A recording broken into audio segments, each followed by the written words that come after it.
Yeah, you ain't kidding. Hey, your football team's playing right now.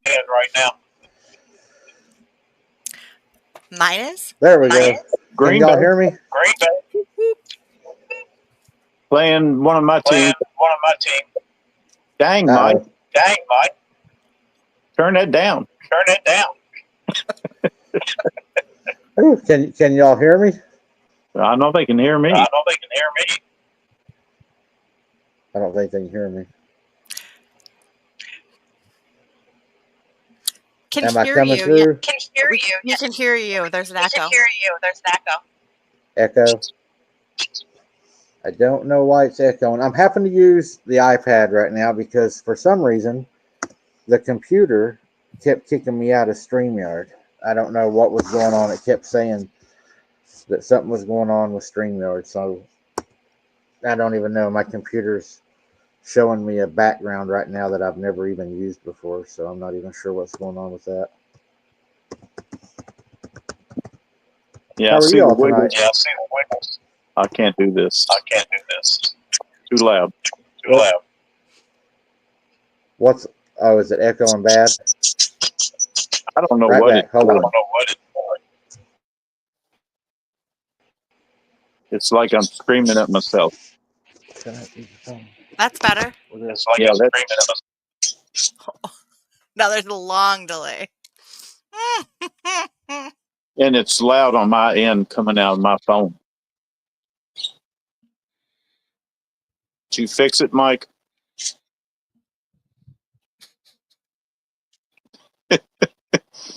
Okay, this is the Scott and Jessi show. Jessi, let's start on Bray Road. We'll see if our co-host can get in here.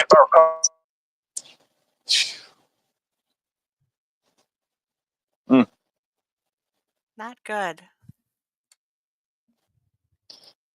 Hello, everybody. I hope everybody has a good Merry Christmas this year. Well, I guess we could say hello, Sharon Guy. Hello, Dana Affliction. Michelle McGuire. Boss Monster. Sig. Andrew. And Gnomes Trucking Express. Hello, hello. Hello, everybody. I can't see the feed, so Got hello Marge, to everybody that's in there. Burke, Randy's moderating. Michelle McGuire. Did I say Michelle already? Jennifer Bush. Lisa Ann is moderating. Pink Pixie is here tonight. Good to see everybody. Yeah, there's only one person missing. And I'm not singing Christmas songs tonight, sorry. No.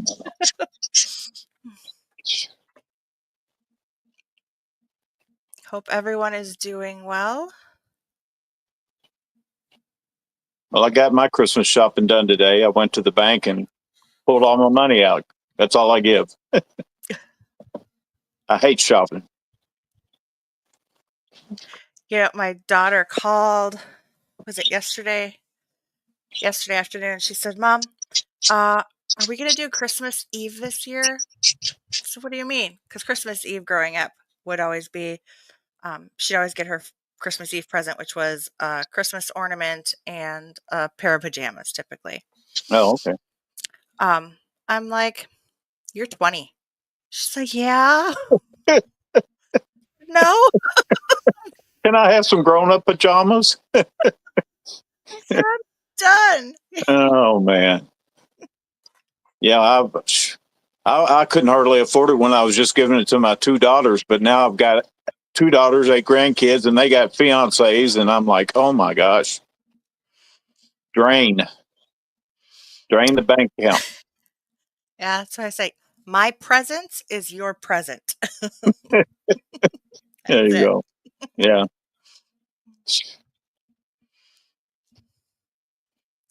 Footed PJs.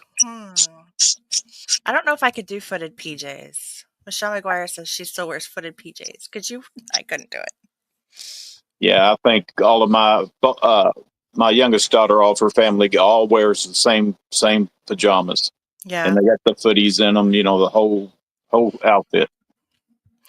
I usually kick off, like, I can't even go to sleep with socks on. I gotta kick the socks off. I don't know. I just get too hot. Oh, yeah. Yeah. That's miserable. I can't sleep with socks on at all. Nothing around my feet. Yep.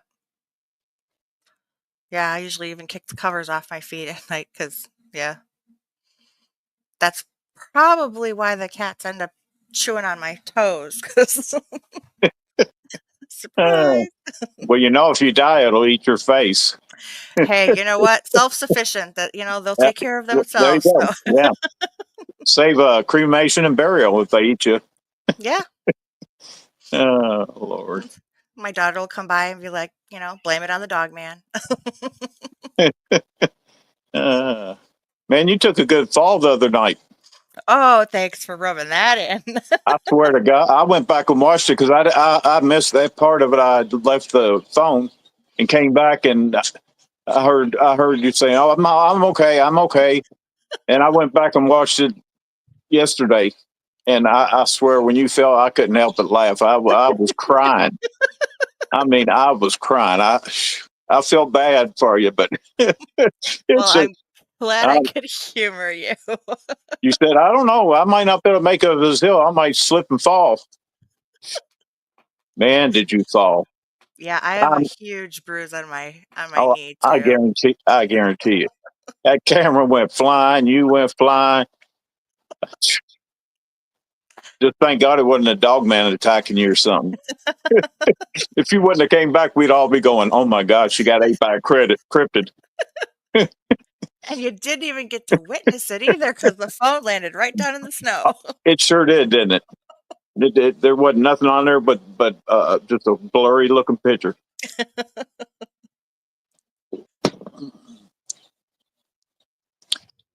Well, Yeah. I don't know what happened to our boss, No. but Yeah, which I think we need to ask for a raise. really? How much are you getting right now? He sends me a slice of cheese once a week, Oh. Oh, that's nice. American. Oh, that's not good. No, it ain't no good. I'm still waiting for that big shipment coming to the house from you. I look out every day on my porch. I'm like, that cheese from Wisconsin is coming. What's the best cheese there? The only cheese that's good here is the squeaky cheese. It's got to be the Oh, squeaky cheese curds. Yeah. that's what you say. Is that like a mozzarella? It's more like a cheddar. Maybe it's it's got to be the orange cheese, not the white cheese curds. The Yeah. orange cheese curds. That's the best. I heard all cheese naturally is white in color and then they dye it. If it's orange, it's been dyed. I don't know. Maybe. I don't know.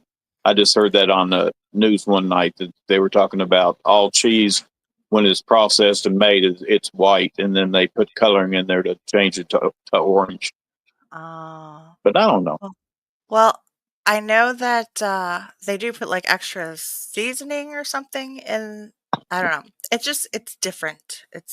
Yeah. But it's got to be squeaky. And if you Well, know squeaky, then you know what I mean. yeah. Yeah. I don't think I can get that up here or down here in Kentucky. I know there was a place I was talking to somebody. They said that they actually will ship Wisconsin cheese down to them where they actually make their own Oh, cheese really? curds, Yeah. but it has to be from Wisconsin. So, but I can't remember where it was or who I was even talking to. I was just, oh, that's interesting. Yeah, it is, isn't it? I got a little archway and you all got big round circles. And still can't Yeah. hear Mike. Nope. He's on mute though. He actually is muted. I can see the little microphone is muted. There Oh, we yeah. go. I'm mute. Are we good now? Yeah. Lord, I hope. No All echo. right. So can I play now? Yeah, you I can was play. trying to come. Me and Jessi are going to ask for a raise Mm-hmm. Yeah. since you're the co-host and we're the. Well, checks in the mail. I'll have Kaylee mail that out here tonight. Hey, I Yeah. got a check in the mail from. I don't know why. Look at this. I haven't seen one of these in years. A check. Oh, wow. What check is that from? The federal, right? Mm-hmm. Yeah, they messed up on my Social Security. Oh, So it ain't big, but at least they sent me it back to me. So I'm yeah. happy. All right.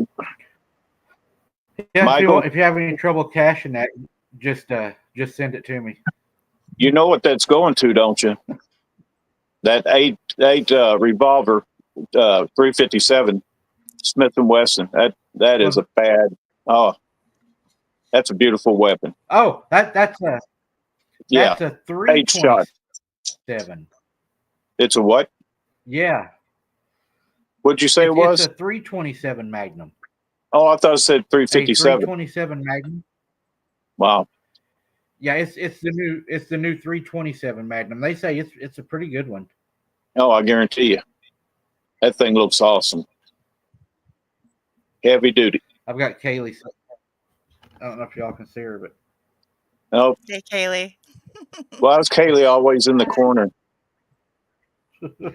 Nobody puts Kaylee in the corner. Kaylee in the corner. Yeah, she over at Dirty Dancing. Lord. Yeah, she's got werewolves asleep in her lap. Oh, okay. So where is the Sarah Bear? We must have a delay. I don't know where she's at. That's a big you know delay. where Sarah's at? Yeah, we got a pretty big delay. I don't know what's going on tonight. Probably because I've been talking about 3-headed dogs. I'm in trouble now. I don't know. It could be those drones blocking the thing, blocking the signal. I'm telling you. Here, we may just do this. See, Andrew and Gnome's Trucking. I'm sure he knows Hold what on, I one mean. second. Andrew at Gnome's Trucking.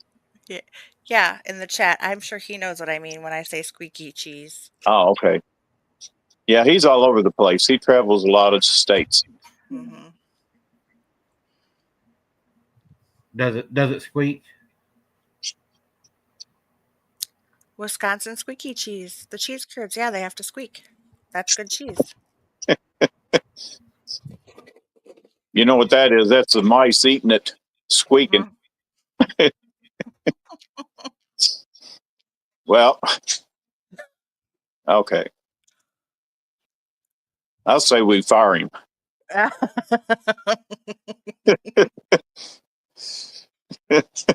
Yep.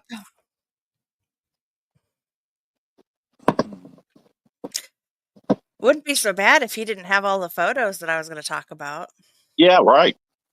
The what is the cryptid that is that a Bigfoot or is it a dog man? It's a dog man. Okay, that's what I thought. So the dog man, the beast of Bray Road is typically described as more of like the dog man. When I went to go meet Lee, he had a large cutout there of what he had saw the first time he had actually seen it. So that it was, and he had actually sent in the photos to a friend of his that actually was able to create it based on the depth perception of the photos and where everything was, so that it was pretty much to size. And so the way that it was even, the cutout was set up was very large head, large broad shoulders, and then it tapered down. And I was kind of surprised at how small the lower portion of the body was. Yeah, I hear that from a lot of witnesses when you see them talking about them, that their head's massive. Yeah. Like it shouldn't even be that on that body, and their bodies are big, but as they go down, they even get thinner. Like they're yeah. And the one that's out there now, the way that the cutout was done out there, it was a human type legs from the waist down. Okay. Not a typical like dog type legs. Right. Oh. Those are creepy. I'd rather see one with human legs and those bent backward legs. Yeah, that wouldn't look right. Mike, are you with us? I believe I'm using my cell phone. Is that a lot better? Yeah, we see less of you. I mean, I don't know if that's good or not. I think that's better. Me and you are a little tiny, so As long there as you there's go. There you go. That'll work. Hopefully, we're going to be able to kick the show off now. I'm going to have to use the cell phone. I don't know why the laptop is, I guess, what's lagging. My cell phone's, I guess, running pretty good. So I may have to take some photos and videos off the laptop, I'm guessing. I don't know if that would slow it down or not. Do you know, Jessi? I have no idea. If I mean, your hard drive shouldn't be. Are you talking about the photos for the show tonight? No, just how fast it Just was in running. general? Yeah, we had so much lag. It could be, yeah, it could be your data storage and how much you have and what you have running in the background as well. If you have a Right. lot of different programs that are running that you don't actually see on the front end, that could cause it too. And Mike, you missed the show. We're done. We're done. You missed the show. Me and Jessi done talked about. We're done. I still got to put Jessi on the spot. Don't say nothing about her falling. That's already been covered too. Thank God for that collar little necklace she had on where she could push that button. Yeah.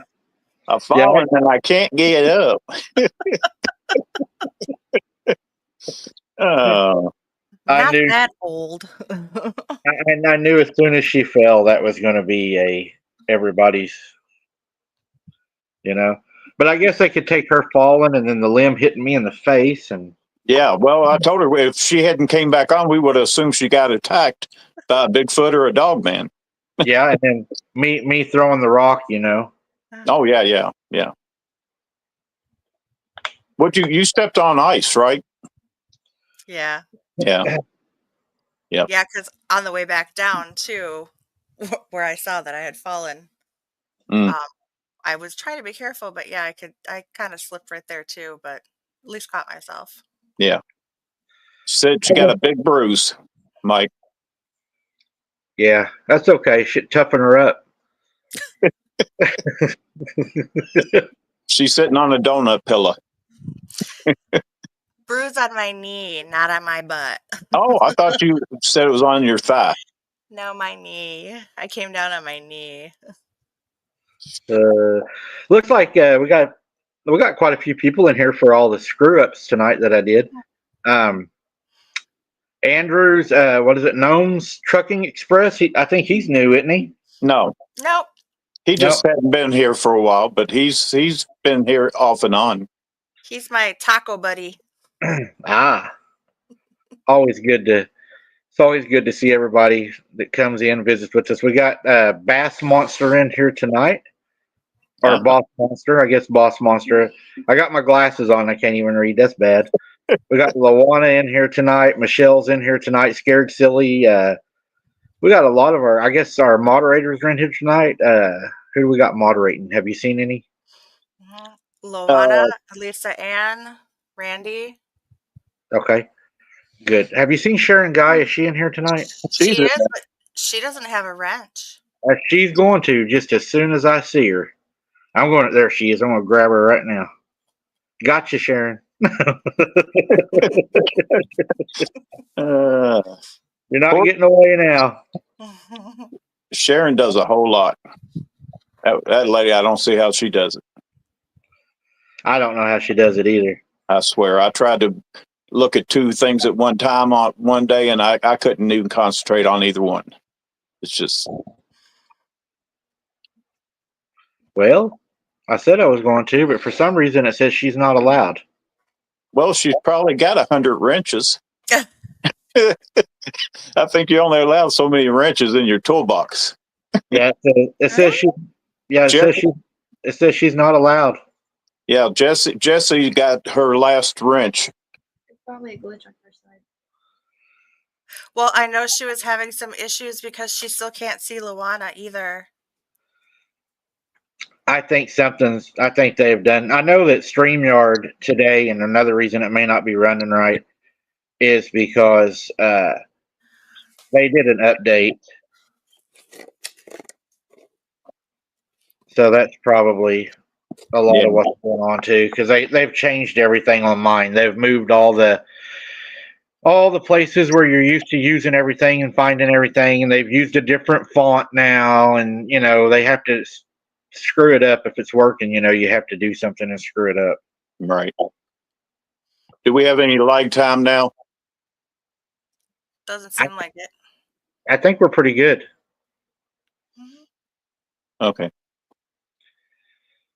It's Kaylee's fault. It could be Kaylee's fault because she is sitting right here beside me. So there's a good chance that she's causing the issue. Don't be blaming Kaylee. Exactly. Innocent. Oh, I did need to clear something up with everybody. And I'm glad we talked a little bit about this. I got a email today from my bosses that run this whole channel. I'm afraid to talk too much about them because of what they've been doing lately. But we're not supposed to talk about the things flying in the sky. Okay. They have deleted and demonetized several accounts. So I put a thing out today, and I told everybody what I'm going to do is I still want to follow that because I didn't get into everything that I wanted to. And the only way that we're going to be able to do that is to do it on Patreon. And a lot of people got confused. Patreon gives us a live option. We can go live on Patreon. I don't know a lot about it. I'm going to look into it, figure out how to run it and everything. But that would be the only way we'd be able to do it. Now, I don't want everybody to get confused and think that we're talking about YouTube memberships, because a lot of people were saying, I'm going to join the YouTube membership so I can see it. They're totally different. The Patreon is not the YouTube membership. Yeah, you actually go in and download the app, and whatever whatever prescriptions you have on Patreon will be the only thing pop up when you hit their app. So it makes it real easy to use. So if you've got 4 different channels that you've got their Patreon, you can go to Patreon, download the app, hit the app, and then it'll bring up all the accounts that are tied to that. Right. And then you can go down to each channel or each episode, however you want to do it. It's good to use. Yeah. Easy. Yeah, because there's a lot more on that I wanted to go down that road. I'm glad we didn't that night because that could have turned out pretty bad. Yeah, and if you want to wear a bikini, Mike, you can do it on Patreon. You can't do it here. Okay. Well, he can't do it on Patreon if I'm going to be on the show either. I've got my American flag one. I'm pretty proud of it. Oh, Lord. But that was back when I was younger and I used to cliff dive and everything. Yeah. Talking about falling off that waterfall that goes over the road there. Yeah. Back whenever Elvis, was down there in Hawaii and he was doing that, the swimming and. Oh yeah. Oh Lord. You can still see him. He's working down there in Texas now. He's preaching. Oh yeah. So that's what a lot of people think or say. Yep. Him and Michael Jackson got a house together. Oh, Scott, Qbot wanted to know how you like living in Kentucky, and she bought a home in Kentucky. It's all right. I don't like living close to the city. If you go out 100, maybe 50 to 100 miles, you'll be in the country. And I mean, it's quick. It's not bad. But I really like Tennessee. If I could move to East Tennessee, I would. Yeah, I think you'd probably like Oklahoma better. Well, you just give me my land so I can build a house, and I'll be there. Well, you come down here and move in with me. None of us work or anything, and we all just pile in one trailer. Well, there you go. There you go. That's how we live. I want to help burn the field. I think that's pretty neat. Oh man, I tell you that's a job every year. Last year, it was a pain. The wind kicked up on us right at the last minute, and it ended up turning that fire, and the fire almost went into the hayfield. And I thought it was going to burn all the way down to the lake in my backyard at that point. I thought we were in trouble. Well, your backyard goes to the lake, so I mean, you got what is it, 500,000 acres? 500,000, 25 and a half. Oh, okay. And one and 152nd. And bless you, Kaylee. I heard a sneeze. Yeah, she got allergies. It's probably werewolf. She's allergic to werewolf. Yeah, I don't even know where'd werewolf go. Werewolf, I guess, went upstairs. She's allergic to cats. She said, "We got a cat in here." And I tell you what, that cat is the most temperamental cat. Well, Jessi knows. Whenever we're talking about things and going over shows and stuff, I get violently attacked for no reason. I get assaulted. Is that the one that was in the window on wide open? Yes. Can you not tell how spoiled she is? Oh yeah, got her little cushion there on the windowsill and all that. Yeah, she got better than most. Kaylee, Randy, and his wife said hi. Jamie. Oh, she replied. She said, "I guess she's on her phone." Well, aren't you special? Yeah. Not as special as you. I'm trying to get her. What we're going to try to do is get everything set up to where whenever I do my lives, Kaylee's going to be able to be in the background and take care of a lot of the popping up the comments and things like that, the photos and stuff, and then that'll leave me to where I can pay more attention to Jessi to get her to talk more. I mean, she's talking so much right now, I can't hardly get a word in. But I know. She interrupted. I was preoccupied with something. And then I was talking to her earlier today. I got a funny phone call I got to tell on her a little bit. Uh-oh. She called me and she's like, "So, I didn't know nothing about this short you put out, and you're going to put me on the spot about something." Why you gotta do this? Why you gotta call me out? And I was like, "Yeah." So I was nice to her. I was nice. I let her in on the secret. She knows the secret now. Oh, So I guess we can jump into it. I'm working on the computer in the background. If I can get it up and running, I'll switch over. So if y'all lose me, just feel free to run the show till I come back. I was looking, and what we're talking about tonight, guys, is the Beast of Bray Road. Linda Godfrey was a big part of that, and I never got a chance to really talk to her. A guy that was on my show, I'm going to say allegedly, was her friend because there was a lot of things I don't know. He could have been, could not have been, but she was a very, very good reporter, a very thorough investigator, and from what I was reading, whenever it was first told to her, she pretty much didn't believe it, and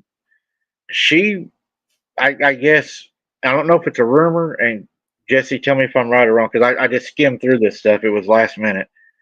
But the way they made it sound is, it sounds like that she went down there and may have had an encounter that really sparked her interest.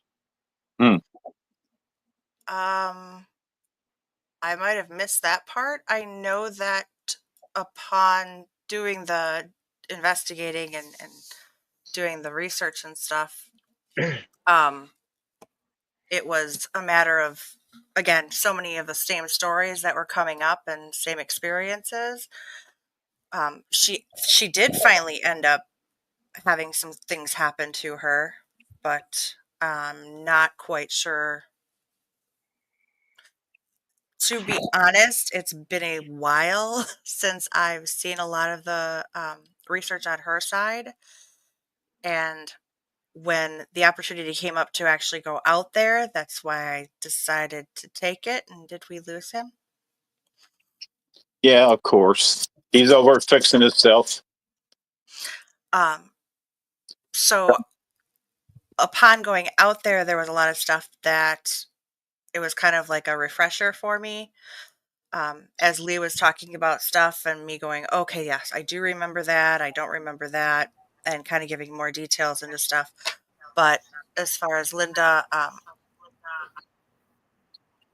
I know that there was a lot of things that built up as far as the information that she had that was like repetitive again, same Okay. stories and such. So, but I know that upon even investigating with Lee, um, that she had a lot of strange things that had happened to her Hmm. out there on the property. Do they have a movie on that? Did somebody make a movie about it? There's a couple of them out there. There's a documentary, The Beast of Bray Road. I think it's on Netflix or it could be on Amazon. I'm not sure. Yeah, I need to watch it. I've never really been told too much about that.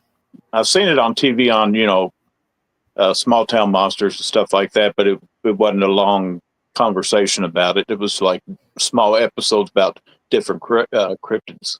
Mm-hmm. Yeah. How far away are you from? 45 minutes. Oh, okay. Yeah. So is that in Wisconsin? Yep, it is. Okay. All right, go ahead. I'm sorry. We lost Mike again. Oh, We'll just call him Mary Poppins tonight. He pops in and pops out. Yeah. Okay. So sorry, I was looking at a different screen. I'm just trying to go back and forth, and I know I shouldn't be watching the chat too, but Yeah, I like the chat, but I can't do it. It's either too small on my phone. If I try to bring my laptop, I have to take my glasses off to see it on the laptop. I got to put them on to see the phone. Yeah. So yeah,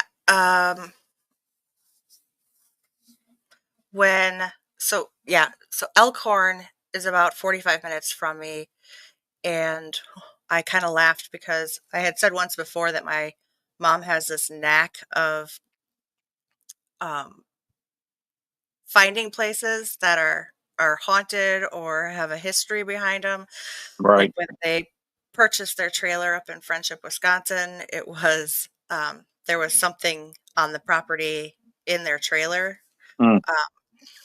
When we got the reservations at the hotel in St. Augustine, she booked a room at like the number 2 most haunted place in St. Augustine, which was this hotel right behind the St. Augustine Lighthouse. Wow. Um, and then of course they got their summer home here in Elkhorn, which their place that they live in Elkhorn during the summer is about 5 minutes from Bray Road. So Oh, okay. Yeah, that's close. yeah. But from where I am, it's still about 45 minutes, which I mean, pretty much anywhere that I go out and investigate right now is anywhere from an hour to 45 minutes to an hour travel. Okay. Yeah, I was going to ask, but you might already want to talk about it. But is there recent sightings in that area? Recent as far as documented from outside, I don't know. Okay. One of the things that Leah talked about was that there is always things going on out there on the property, and Right. it's not just the beast. Yeah. And that everybody in the area knows about it but won't talk about it because they I don't know, maybe it's that same idea concept that if I don't talk about it, Right. you know, but they are all aware of it. They all kind of watch out for each other and will mention it to the neighbors, knowing that who knows of what's going on. But when Lee even first started coming out there and showing up to the property after his mom had passed away and he had become more active with picking up loads from the farm to take them back down to Illinois, Um, he hadn't even known about it until it was the Packer Bear game that one year, and ended up needing some help. And one of the neighbors ended up telling him about the beast, and that's when he kind Wow. of started doing some research into it, like what's going on, and doing some testing, leaving some carcasses out. And that's when he started to have more activity and started to see things. So Lee owns the property now? Yes. Okay. So the family that used to own it ended up selling it to him. And so even though it's his property, it's still called the name of the farm of the family that used to Oh, actually okay. live there. That's what they all refer to it as. But yeah, Hmm. one of the situations that he actually saw was he's had situations with loss of time, and where he had stated that he was leaving one night or during the day. I don't know if he was running into town. I don't remember what he exactly said, but he had got to the end of his driveway and noticed about two light poles or two electrical poles down that there was something sitting in the ditch. And as he pulled up around and onto the street or onto the road, it darted off into the cornfield. So he pulled up closer to where he saw whatever this was. And it was darker at that time because he said as he looked down into the cornfield, so of course his headlights are facing down the road. And as he looked into the cornfield, there were two large red eyes that were actually staring back at him, like letting off light. Wow. And so he had asked about that and saying, have you heard of lights? And yeah. He goes, and he kept going, it wasn't eye shine. It wasn't eye shine because my headlights were facing in the other direction. These were lights. And when you look at his cutout that he has in the front of his property, he has those little red reflector lights in there to kind of give people an idea of what it is. But Okay. he's like, these were lights that were coming out of the eyes. Yeah. Self-illuminating. Mm-hmm. And he said at that time he turned around and went back to the barn that had just left, and insisted on calling his brother to let him know and give his brother an account of what had actually had happened. And his brother answered the phone, and he's like, I got to tell you so that it's documented and let you know what's going on. And apparently about 6 months or so later, they were at a family gathering, and he was kind of talking to his brother about it again. He goes, yeah, I remember that night real well. You called me at like 2:30 in the morning. And he said, no, it wasn't 2:30. It was like 10. Maybe I by the time I saw it and came back to the shed, it was like maybe 11. He goes, no, it was 2:30 in the morning. So he's actually had loss of time as well. Hmm. And he tried to actually go back and get phone records, and the phone company said it was too long, that they could hold it for 30 to 90 days, but Right. 6 months was too long. They wouldn't be able to Wow. pull it. Wow. I've got a small little video that I got for you to start the show off too that I think that you'll find interesting.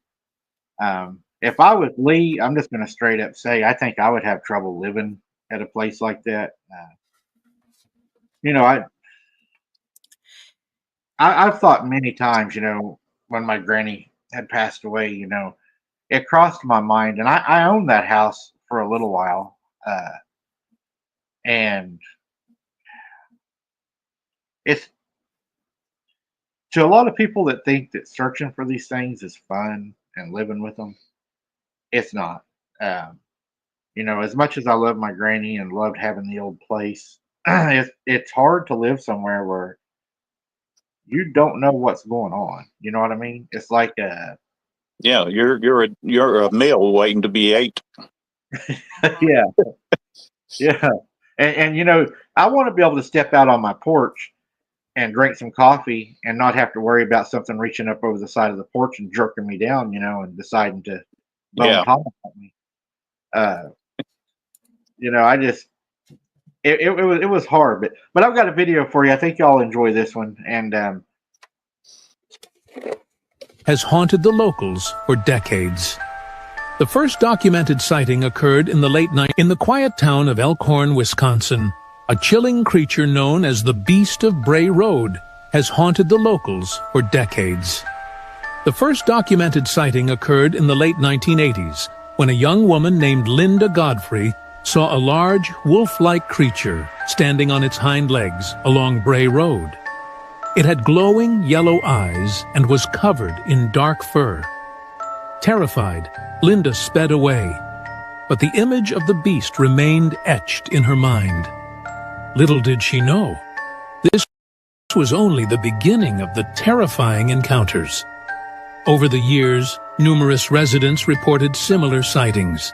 People described the creature as having a muscular build, standing between 6 to 7 feet tall, and moving with an unsettling agility. These sightings were often accompanied by strange claw marks on vehicles and eerie howls echoing through the night. One night, a local farmer claimed to see the beast feasting on roadkill, its eyes glowing ominously in the dark. These consistent and eerie reports spread fear throughout the community, turning Bray Road into a place of legend and caution. Thanks for watching. If you enjoyed this story, like and follow for more. Stay tuned for part 2, where we...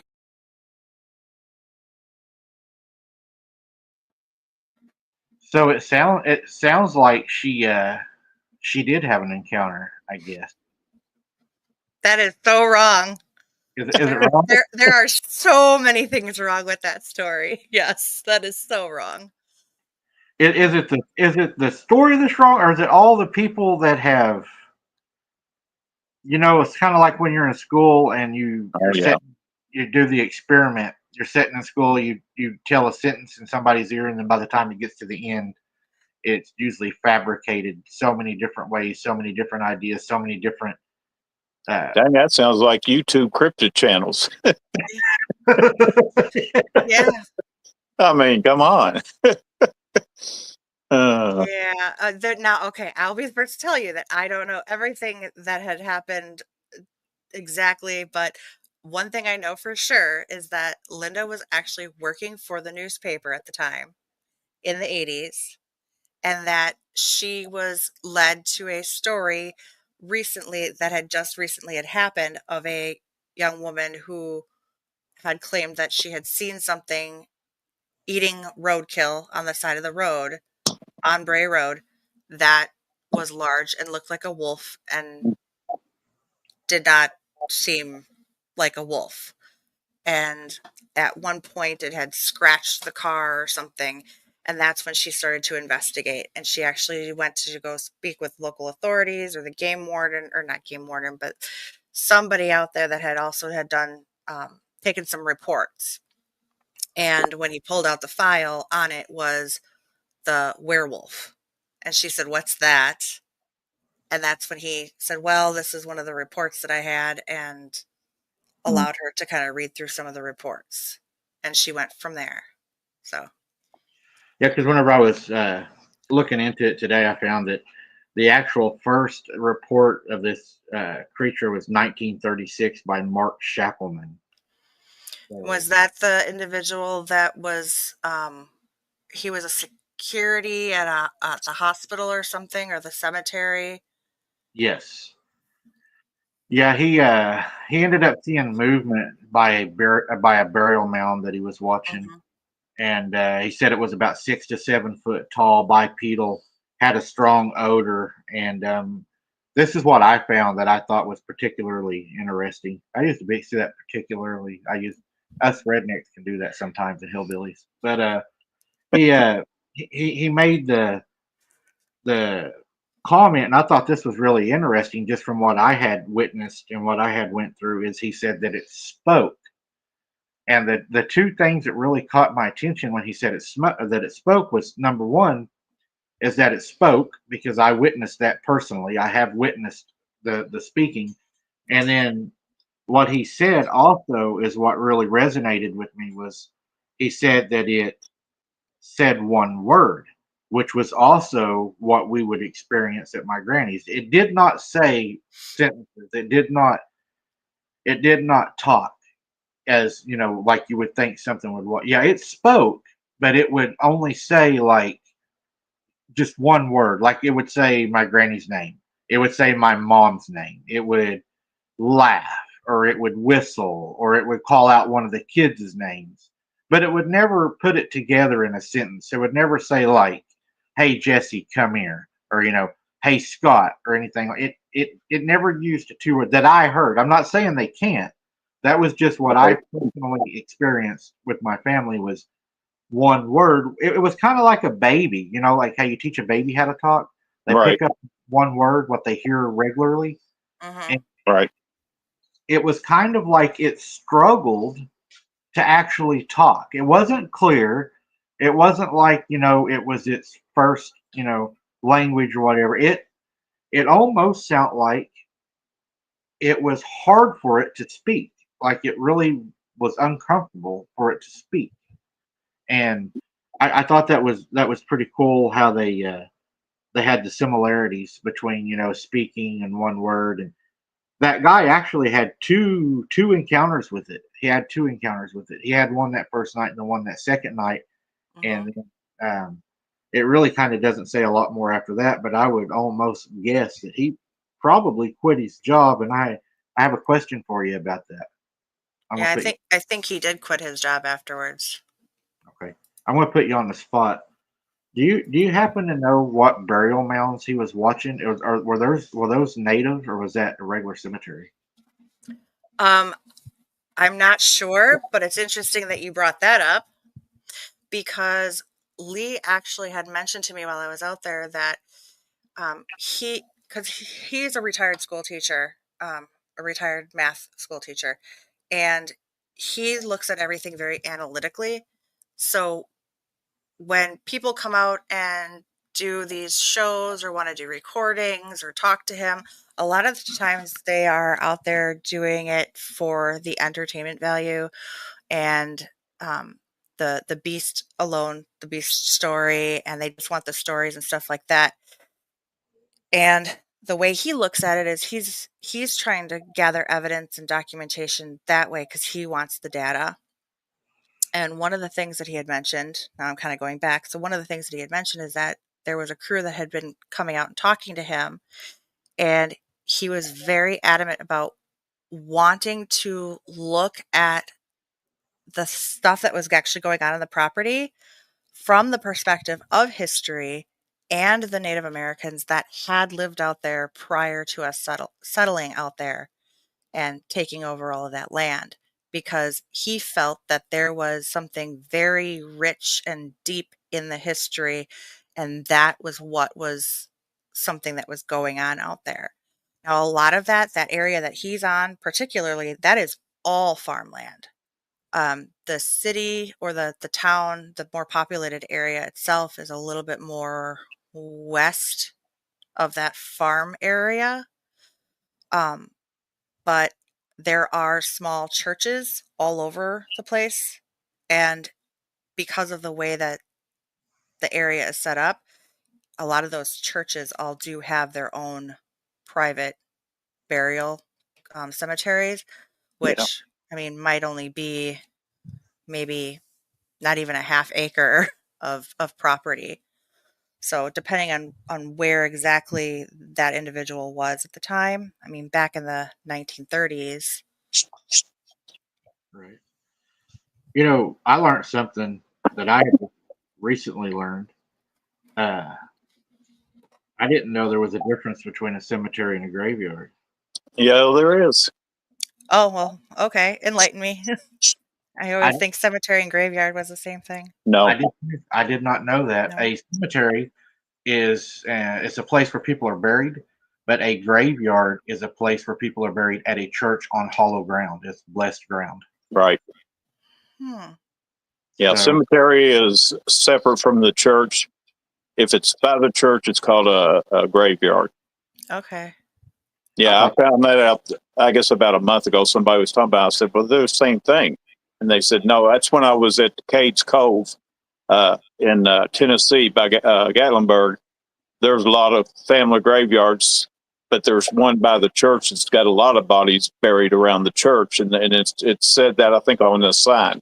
I think it had quoted something about that on the sign. Wait, is a cemetery the church No, burial, or the graveyard is the the graveyard church, is the church I think. burial? Is that what it is, Mike? Yeah. The graveyard is at the church, and then the cemetery is away from the church. Most of the time, from what the distinction that I found, a cemetery most of the time is privately owned, and then a graveyard is owned by the church. And a lot of times, the church. Now, this is back then. I don't know if it's still that way today, but back then they used to require that if you were buried in the graveyard, that the preacher would bless the ground, and that was actually considered hollow ground. Yeah. And then the cemetery is like a privately owned, more like a business type atmosphere to where people are placed. Yeah. Okay. So a lot of that out there is cornfields. It's far. It's a lot of farm field. A lot of the fields here in Wisconsin are cornfields. It's either corn or cabbage or, Dairy. well, that's yeah. You don't grow dairy. Oh, no, I'm just saying Okay. a lot of the land is probably dairy, right? Because of the. I mean, yeah, we do have a lot of dairy farm. Well, not really. I mean, dairy farms. Most of most of the farms around us are pretty much like, yeah, cornfields. Hmm. I mean, yeah, you do pass. There are larger dairy farms, but Yeah, you got to have dairy because y'all's got squeaky cheese. Yep. we just have really special cows. Mike's going to make his own cottage cheese when he gets that cow. That's what I'm looking forward to in my own ranch. Mhm. I'm going to bottle it and sell it along with my barbecue sauce. I'm going to send you. I'm going to send you the first sample.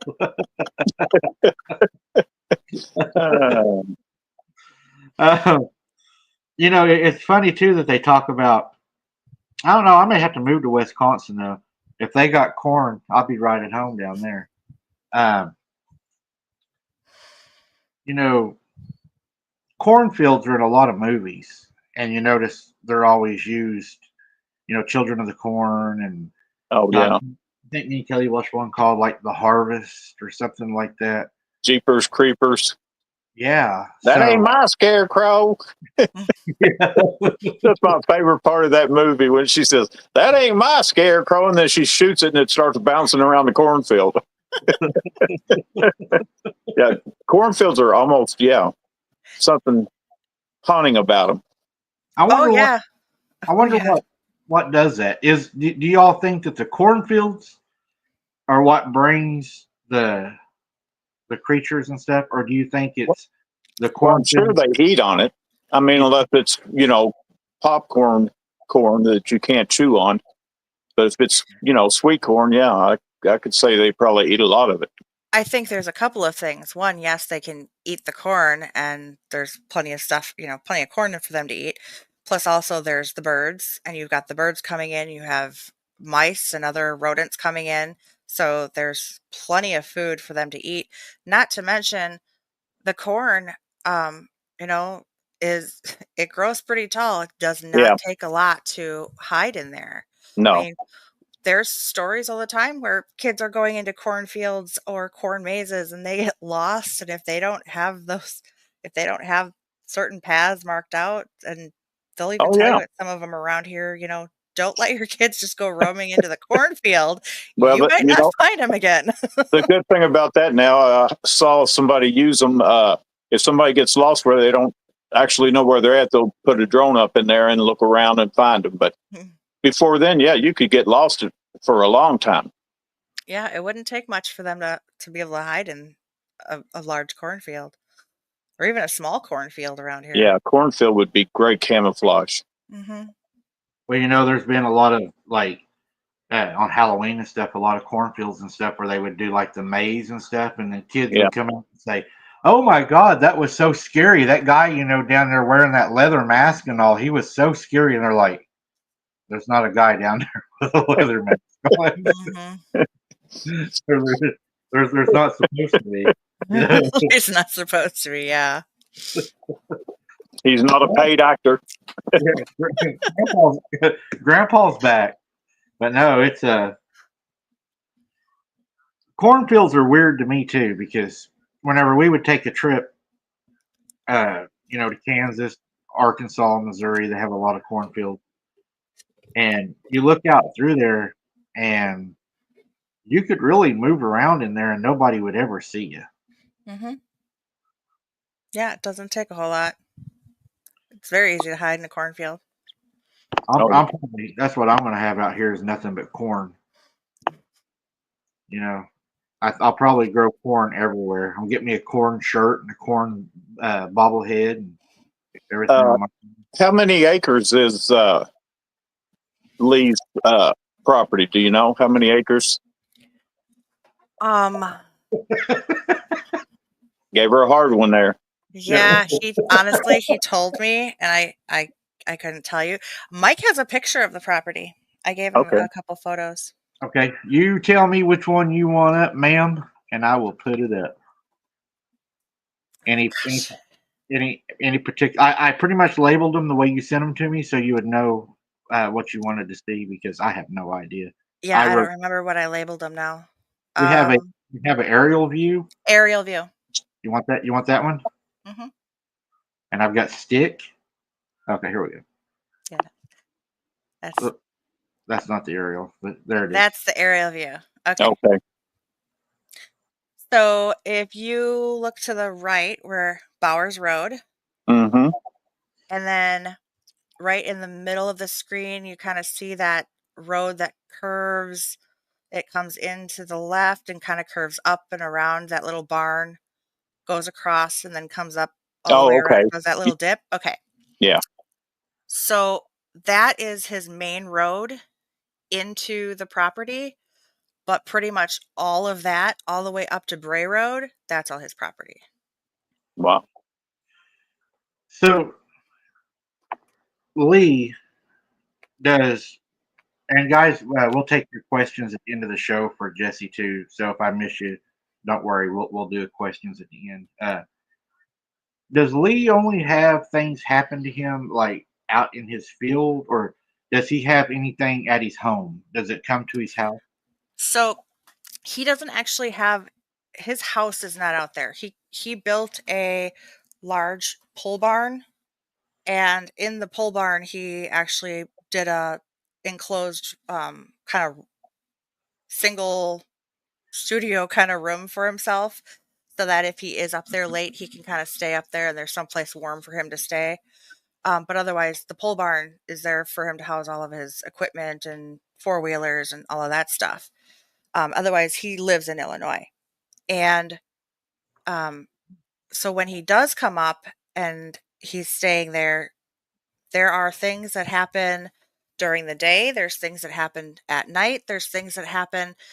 He was telling me about his son's friend who had come up to the property to do some change the oil and stuff on the car and do a couple other things and use the pole barn as basically the garage. And while she was there, strange stuff started happening. She could hear what sounded like metal on metal scraping, like metal doors opening. And she was recording and trying to be able to send it back to him. And there was nothing, there was no scraping on the out. She actually walked outside and actually got quieter. So it was coming from the inside. It almost sounded like something inside the barn was scraping. But as she was walking around to try and record the sound and see where the noises were coming, there was nothing. There was nothing moving. And I guess this happened for almost 20, 30 minutes. Couldn't figure it out. He said that happens a lot. Sometimes there will be things that are like, not like it's falling from a tree, but actually like chucked at the roof or at the side of the wall, and has woken him up at night. But there's lots of weird things that have happened. He talked about how some of the neighbor actually was working in his pole barn and heard some banging on the wall outside, and thinking it was one of his buddies, he was going to go out there and holler at him, and went outside the barn and came around the corner to the back of the barn where he had been hearing the banging, and there was nothing there. And I guess he actually turned around and walked right back into the barn and shut the door and called his wife and said, "You want to bring the truck up to the barn? Because I ain't leaving, not without the vehicle." So he wasn't even going to leave the barn. He called his wife. That's again, whenever you say that resonates so much with me because again, when we were little and we were leaving, it was not uncommon, for the parent to go out and start the car and have the car ready. And because, you know, I think when we sit, excuse me, in the comfort of our own home and we tell people what we've experienced, what we've heard, it doesn't quite get the feel of what you're truly, you know, what it felt like, what the atmosphere was like, Mhm. the fear factor. Because I remember, how scary it was. Lily, thank you so much for that. Lily Lewis, God bless you. Scared Silly, thank you so much for that. God bless you. Thank you Uh, all. Merry Christmas. I guess, yeah, Merry Christmas. I guess one of my questions would be, did Lee ever talk about having a hitchhiker effect, even from there to his new place? Not that he, no, uh-uh. But again, the stuff that occurred to him was typically all while he was on the property. He never, I don't think he actually stays out on the property for too long of a period.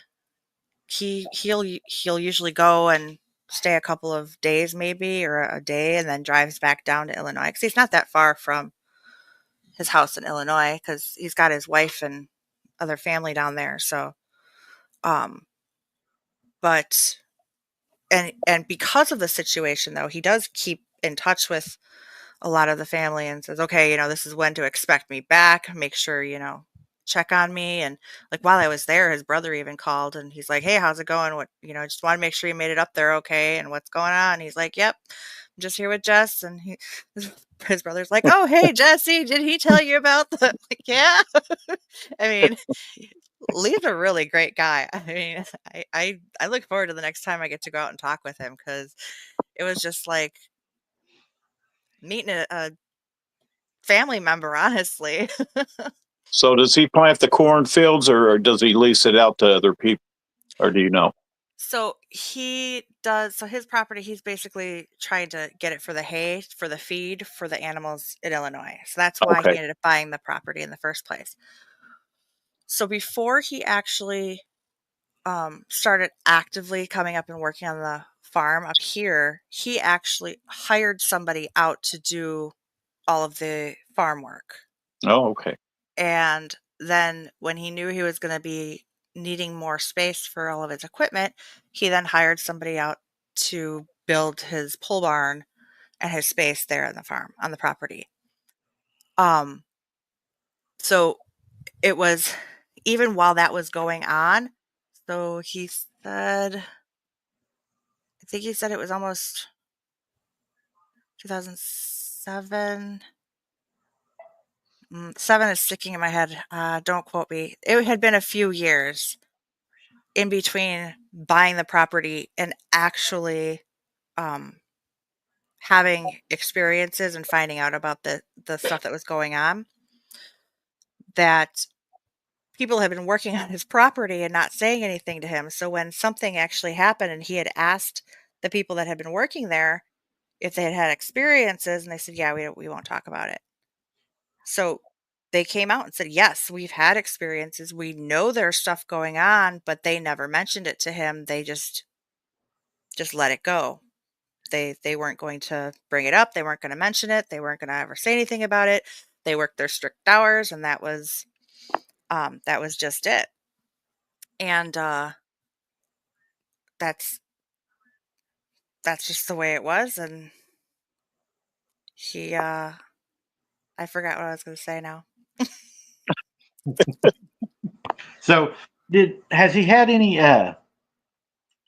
Because we know that, I mean, the Beast of Bray Road isn't like a small time story.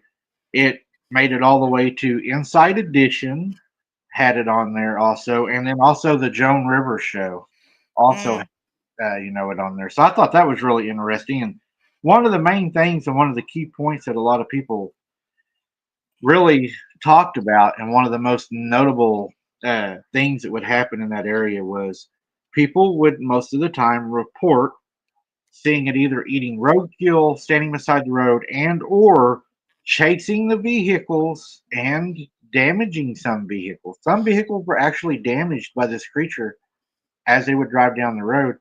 And I thought it was kind of funny. I don't know if it's funny, but it kind of was for me. I kind of have that bone tomahawk sense of humor, but it I was thinking that it's weird that it was chasing cars and that it's a werewolf and that's what dogs do.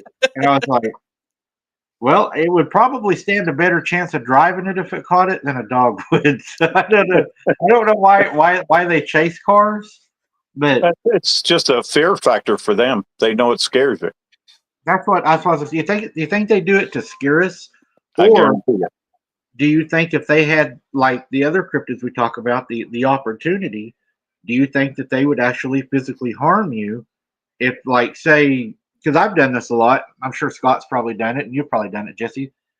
You get off work at night, right? I don't know if y'all work night shifts. I used to work night shifts when I was younger. What And what's work? yeah, I mean, you're on your way home, right? I used to work at a pallet factory. I used to work at a pipe yard. It Right. was, and my truck did not have air conditioning. I drove a 1979 Ford pickup truck. So on the way home, you roll the window down, open the wing, and you just cruise the back roads and turn the radio on and cool off. And if you're on your way home, when this thing does what everybody said it was doing, it's running up, attacking the truck. What if it was to reach in? Would it reach in the window and grab you? You think, or was it doing it for the fear factor? What do you think? Do you think it was being mean or just trying to scare you? I it's think. probably, Oh, go ahead. I think it was probably doing it more out of the fear factor, I considering there agree. wouldn't be a whole lot of people out there. If, You don't hardly hear a story of somebody being ripped out of a car while it was driving. right. Well, and not to mention, if it really wanted to attack, there's plenty of people Oh yeah. and homes out there already that it could attack Right. anybody. But again, it's a smaller community, so it might not make the headlines per se, but the farming community out there would sure as heck know what was going on. Oh yeah. No Do you, doubt. do you think that falls back to the possibility that, and again, what we theorize is that they're Nephilim and they have a higher intelligence than an animal, that they know, hey, if I attack you know Abe down the road and I eat him, there's people around here that know him and they're going to know that this happened. But what about, let's say, like an out of towner going down that road on, let's say, a motorcycle? Again, if an out of towner is going down that road, it would be very odd. They would probably most likely know what they were doing down that road because of the way that that area is set up. Um, on So both of those roads. It is not a typical area where just people would just cruise through. So if Right. they aren't farmers on that property or in that area, which then those farmers know who's out there and who's driving up and down that road. Um, Anybody that would be out of town driving through there, red flag instantly. They would know. so it's And pretty much not a through road. no, not at all. And most of the cryptids, like the Mothman, chases cars. All of them seem to chase cars, fly Mhm. next to them or fly above them. Do you remember, Scott? I think you was with us. You remember the young lady we had on our show that had the encounter in her car? Remember, she was driving across the bridge and it flew over her car and it looked in her window with the red eyes. You remember her? She was really upset. Yeah, I think I do remember. That was a long time ago. Yeah, that really, really bothered her. I remember during the show, I mean, she broke down. Yeah, And like we was talking about earlier, you don't understand the fear factor when this actually happens. I mean, sitting here in the comfort of my home talking about it, it still bothers me because I know what I went through, but it's not like if I was to go down at my granny's and sit in the pasture right now and try to have this conversation, it would be a whole lot different because I probably wouldn't even attempt that, to be honest. I probably wouldn't do that there. Just Yeah. just because I know. And my cousin actually has peace there now.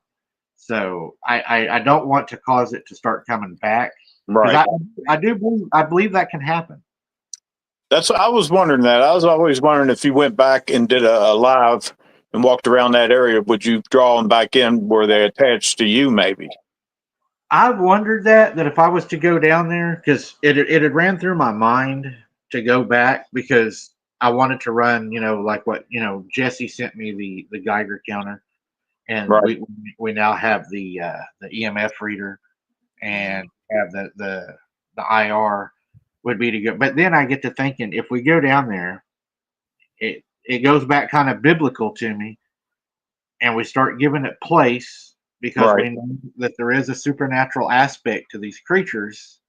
Is that going to draw it back? And then if it does come back, can you be mad at it for coming back?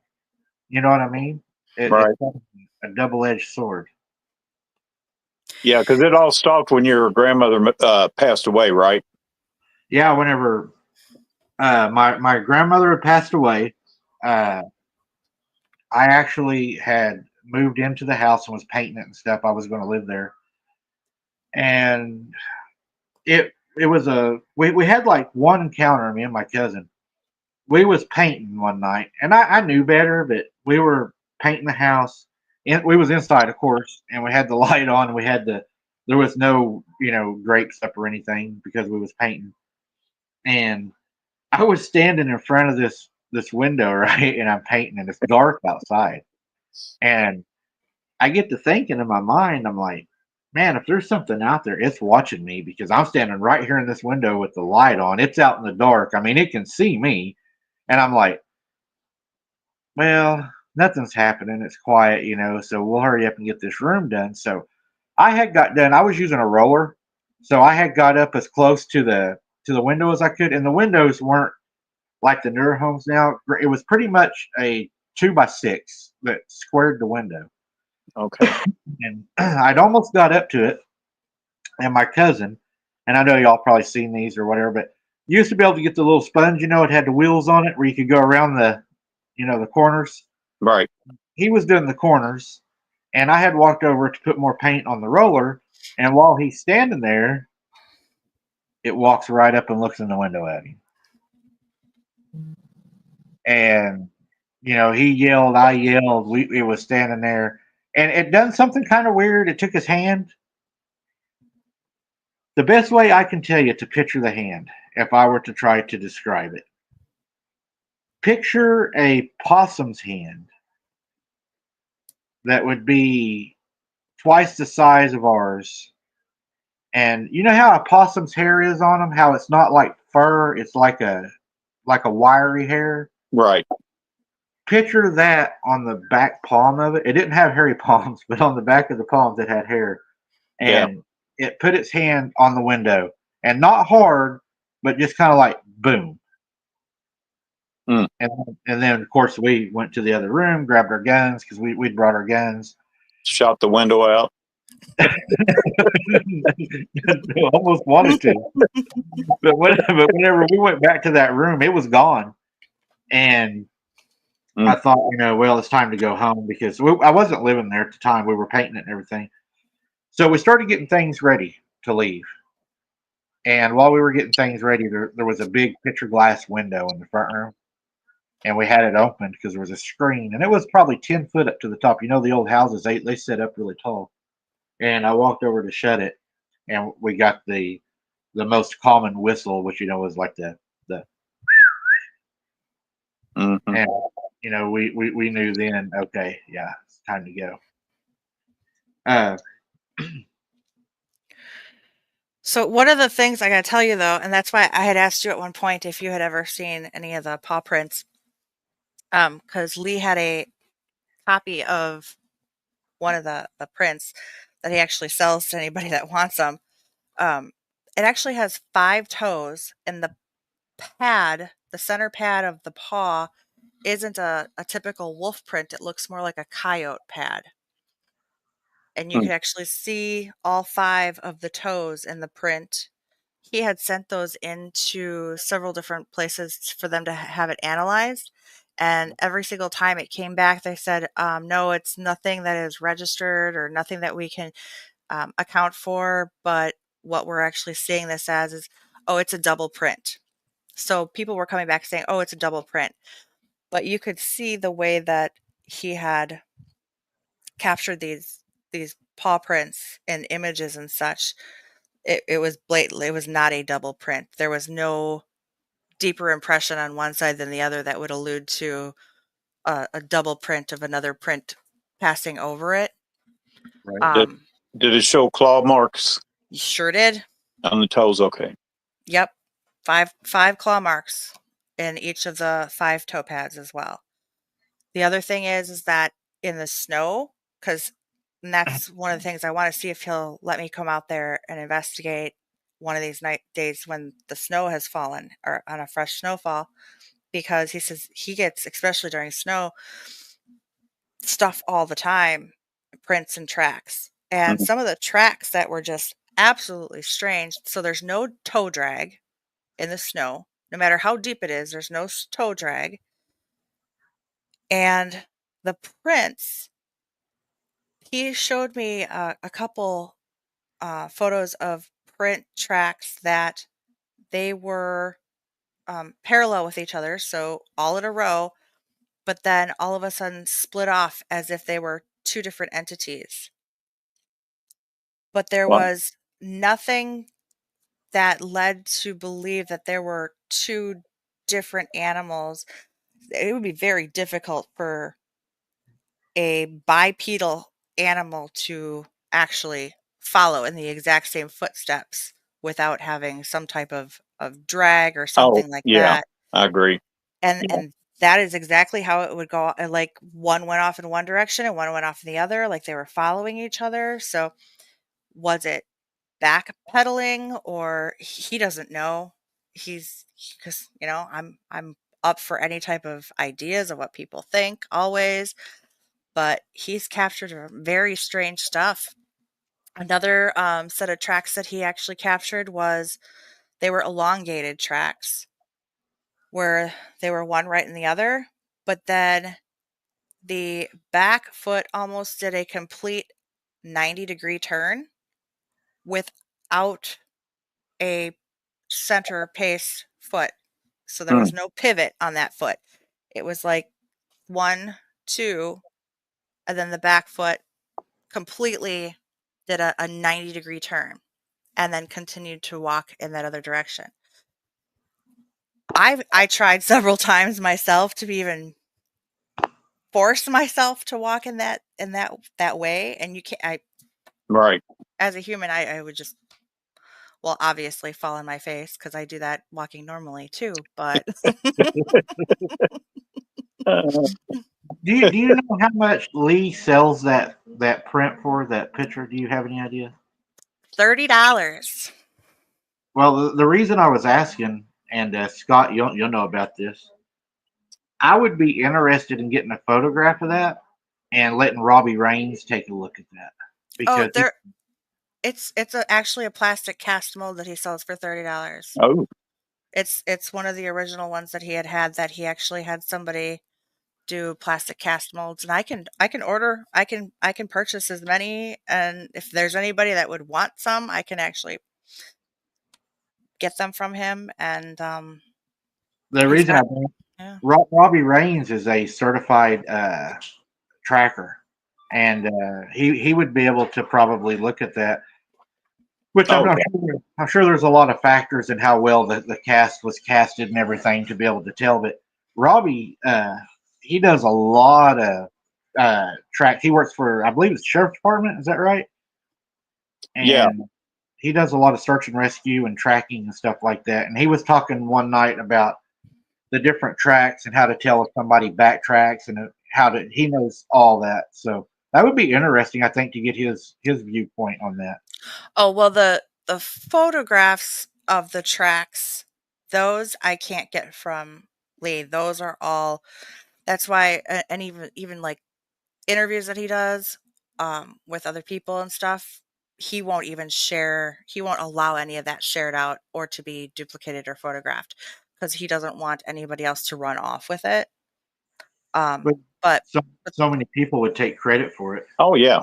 Yeah. yeah, because I have never ever seen some of the track photos that he had shown. I have never seen anything in any other documentary, online, anything like that before. And it raised a lot of questions. I mean, he even bought his own telescope to be able to, or microscope, sorry, not telescope, microscope, to be able to look at the hair follicles that he had collected on his property because he couldn't send them anywhere without getting shady answers back from people or lost samples But from yeah, places. the lost samples. Yeah. Hmm. People. Yeah. I've heard a lot of times they'll sit there and take a sample and send it off and never returns. Hmm. Yep. So Did Lee mention anything about people talking about this particular beast being a shapeshifter? Um, not specifically, but due to a lot of the other things that had happened on the property, he kind of questions it as far as one of the uh, so Lee puts deer cams out all over his property, facing in all of the different areas that he's had strange occurrences happen. And the way he actually sets his camera or his trail cams up is they are set to take 3 quick bursts of photos anytime temperature change, sound change, um, motion, any type of change in the area, it's set to take 3 quick bursts of photos. He he has stacks and stacks of books of all of his photos that he has collected through the years, date, time, all in order, and then another couple thousand of them on his database at home, his hard drive at home. And some of the photos that he had shown me, besides the smoky pictures and stuff like that, would be strange orbs, um, other strange eyes, creatures, stuff like that. And in one of the photos that he had shown me, other than the Thunderbird, also, um, there was an image of these. And what he had explained was these large. It was nighttime, and the camera was set, of course, to night vision.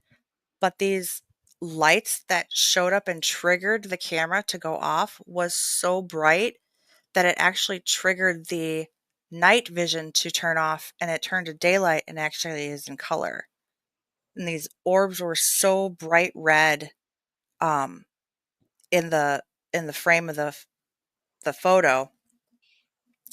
And he has this big, huge TV screen that he puts all of his photos on so everybody can kind of look at it if he has a group of people and everybody can kind of look. But I'm sitting there looking at it, and he had pointed out in the photo there was almost like a rectangular box behind these lights. And in that box, it almost looked like a doorway to nothing. Maybe you could call it a portal or whatever, but it looked like you could see the background, you could see the night's field, the sky and everything. But it was like this, I don't know, I'm sure I've seen it in movies where like a door would open up out of nowhere and you can kind of see inside this room, and then if the door closes, there's nothing there. So there's this box with a light in it and you can see a shadow figure. Hmm. But then just below that looked like a reptilian walking on the ground in the farm field right next to the corn, it looked like a reptilian type thing. So as far as shape shifting, because that was one of the things too that I had brought up, is talking about different creatures or different things being out there and shifting and such. And he said there have been other stuff, but nobody is interested in anything but this dogman beast creature. So there's definitely other weird things going on. Right. Sounds like it. You know, there was a witness had reported that they had saw the beast, and the beast had transformed from the beast into a human-like. It doesn't say actually human; it's human-like person. So I'm going to tell you all a story, if you don't mind, and I want your opinion on this. I have not shared this story with my opinion with this because You I'm haven't not. shared the story, or you haven't shared your opinion? I don't think I've even told the story. And I struggle with a lot of things of the transformation part, right? And okay, I'll just get into it and I'll get your all's opinion and see what you think. I was probably 15, 16 years old, and it's going to be in my book. It'll be in the book too. And one of the things that us kids done when we were young back then is this would have been like the 90s. Whenever everybody would go down and see Granny and Grandpa, of course, the kids, I call them the kids, but Mom and them, they would go in. And they would all visit, and they'd play cards, poker, they'd play chess, the guys, whatever. Everybody had their own thing. Us kids would go outside, and we would get in whoever's car at the time, whichever one of us had the keys to our mom and dad's car, start it, turn the radio on, the heater, if it was nice out, we'd just sit out in the car and we would visit, but we was underneath the big yard light in the vehicles, and we would sit there and we would just talk, and visit. Wasn't like kids nowadays that run and climb the curtains at people's houses. We would actually go out and sit because we get beat. We did that at Grandpa's house, but we would sit out there and visit. And I had my 12 gauge, right? We always had our gun with us, and my 12 gauge, and I don't remember, Scott might know, I don't remember the exact model. It's an 18 something. It's the old pump 12 gauge that has the hammer on it, the old Western one. I had it with me in the car. My cousin, I think he had his 20 gauge with him. I think his dad had got him a 20 gauge. And we were just sitting out there visiting, and the dog started barking, right? So it was, it wasn't unusual at Granny's for something to happen. So we're sitting out in the car. The dog starts barking. The dog runs over to the hog pasture, starts barking. And at the hog pasture, there's like a valley that goes down where there was a natural spring down there where the spring would run. It was a natural spring. So the dog was having a fit, and there was a really deep ditch right there. So we got out of the car. I grabbed my 12 gauge. My cousin grabs his 20 gauge, and we walk out to the road. We're still, pretty much underneath the yard light. And I couldn't see anything, but I lied. And I was looking down the road. Okay, picture I'm looking down this old road. It's a paved road in the country. It's got the hog pasture on the right-hand side. It's a deep ditch. It's probably 12 foot deep down into the hog pasture to the creek. And it slopes off gradually. And whenever I was out there, we were aggravated anyway. So I yelled. Remember, I'm not seeing nothing. I don't see anything. The dog was barking. I yell and I say, I see you, stop right there. We see you. And nothing happened. Nothing said anything back. But then I said, I'm going to give you to the count of 3, and I'm going to blow your ass off. And I went 1, 2, and then I pumped that big old shotgun, that big metal shotgun. It's got the big old pump.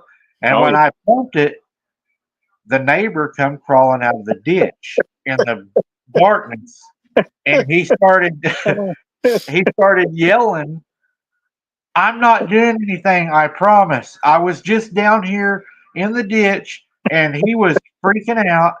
And I've got this guy at gunpoint, me and my cousin, and he's a lot older than us. He actually was in the military. He was a special ops in the military. We found out later. But anyways, after we had done that and he left, one day me and my cousin got this idea that we was going to go down because he always, wherever he went, I'm not going to give too much detail, but because he left, and we decided we was going to go look in his house. We was going to go window peek.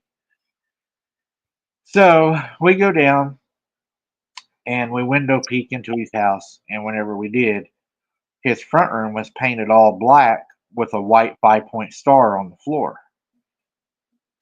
Hmm. And whenever we was there, he pulled in the driveway and started honking at us. And we took off running and jumped the barbed wire fence and then ran across his pasture and then into Granny's hog pasture, then to Granny's house. Then his house burnt and he moved.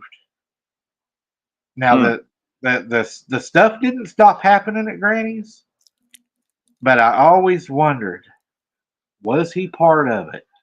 And I'll let y'all. So, this wasn't my investigation on Bray Road, but I was speaking with another paranormal investigator about 4 years ago, who had been hadn't been out to the property, but had been researching and talking to a few of the locals.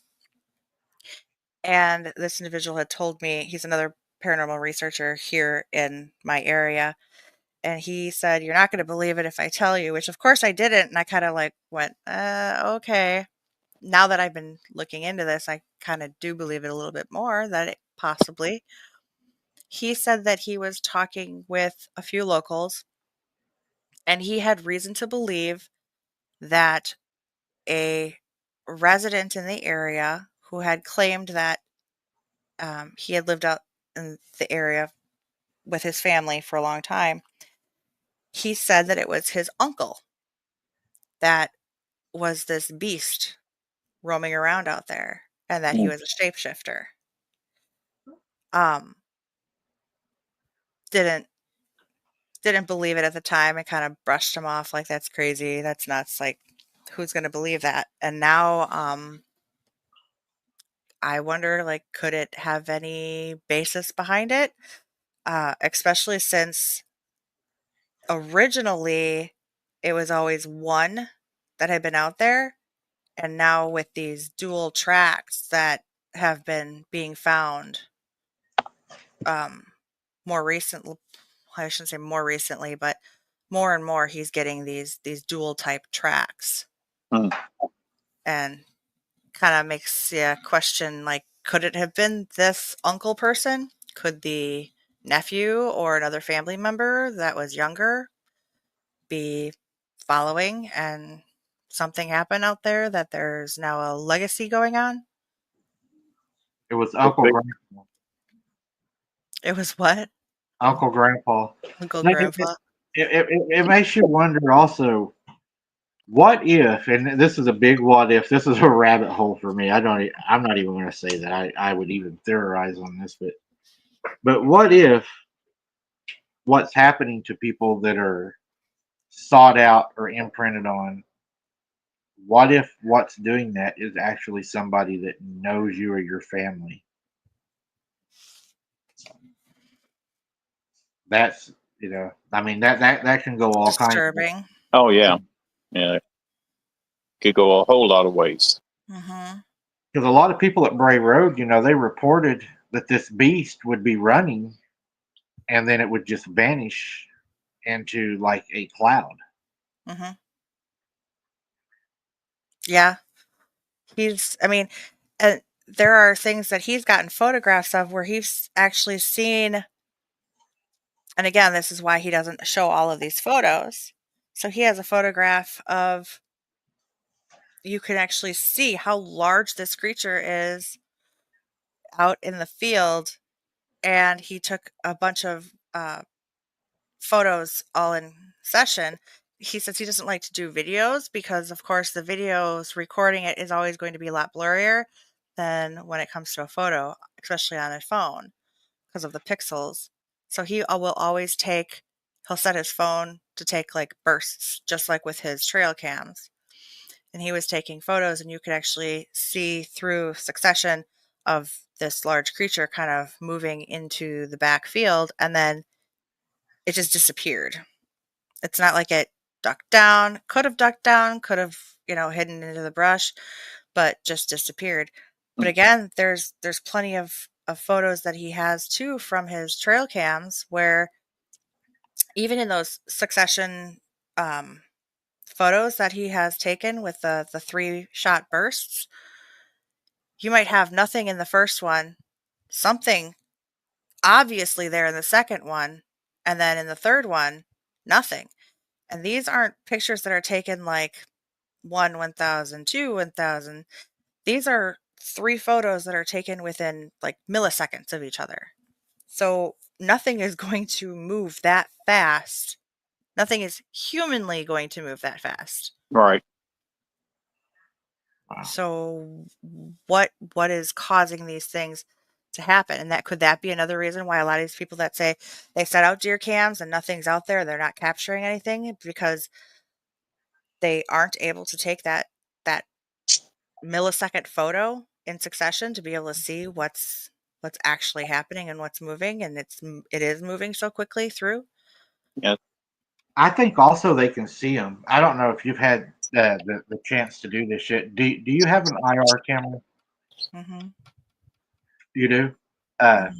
At nighttime, try not to freak your neighbors out too much, but go outside and take your IR camera and look at the utility poles. And the utility poles, they I don't know if they do where you're at, but around here they use, instead of having to read them, they send in a signal that tells how much you've used for the month and how to charge it.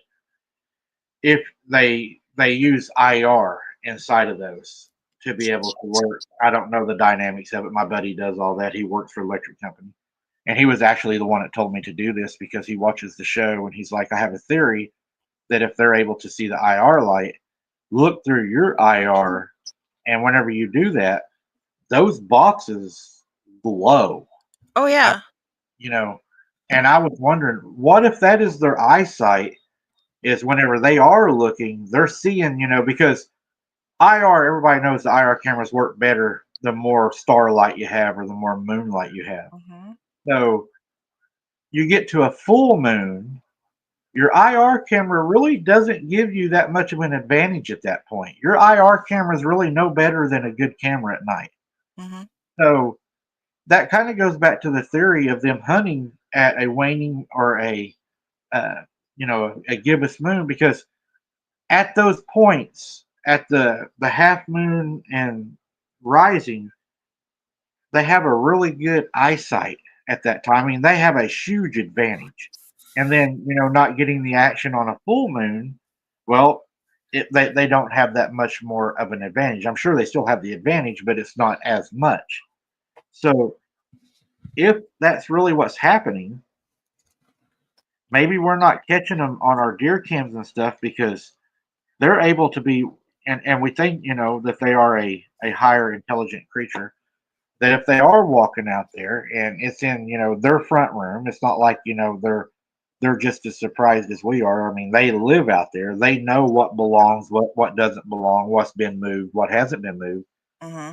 And they go through there and they see that big bright light, strapped up in a tree, Right. and they're like, dumb hunter, Right. and you get the juvenile or the honored grandpa, and he's like, they want to see something.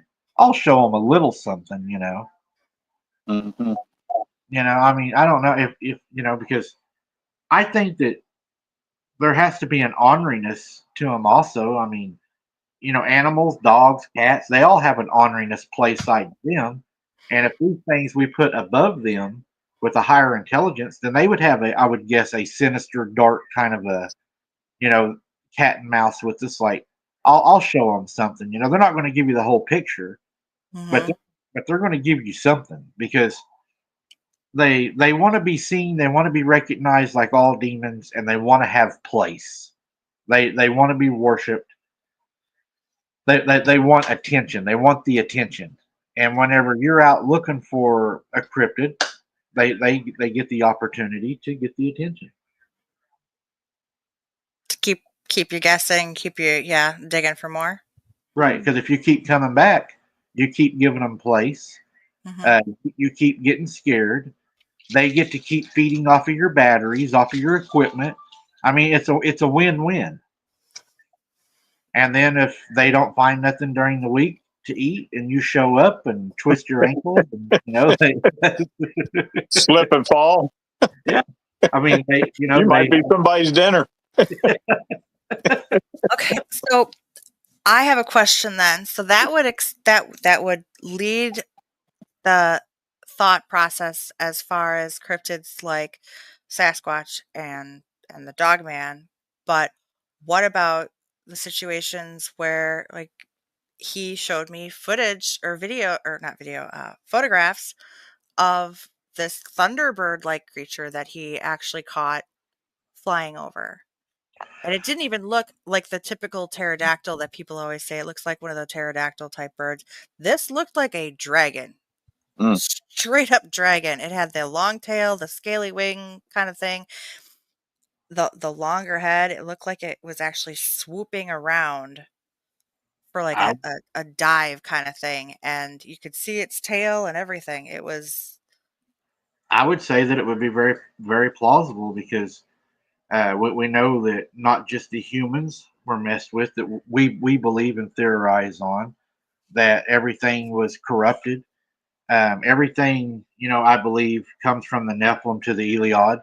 And the Eliod, even at this point, they would be having babies and they would still be watering down what they are, but also, and I thought about it when you was talking about the coyote print too. Everybody always wants to compare, the werewolf to a wolf, and they act like that. Well, if it was a coyote, it was a dog man, and I'm going to go probably get myself in trouble here, but it reminds me when I was talking to the shaman. It makes sense because you have the werewolf that everybody categorizes as this larger creature. The legs are subject to debate. Bit back or human leg, that's still debatable.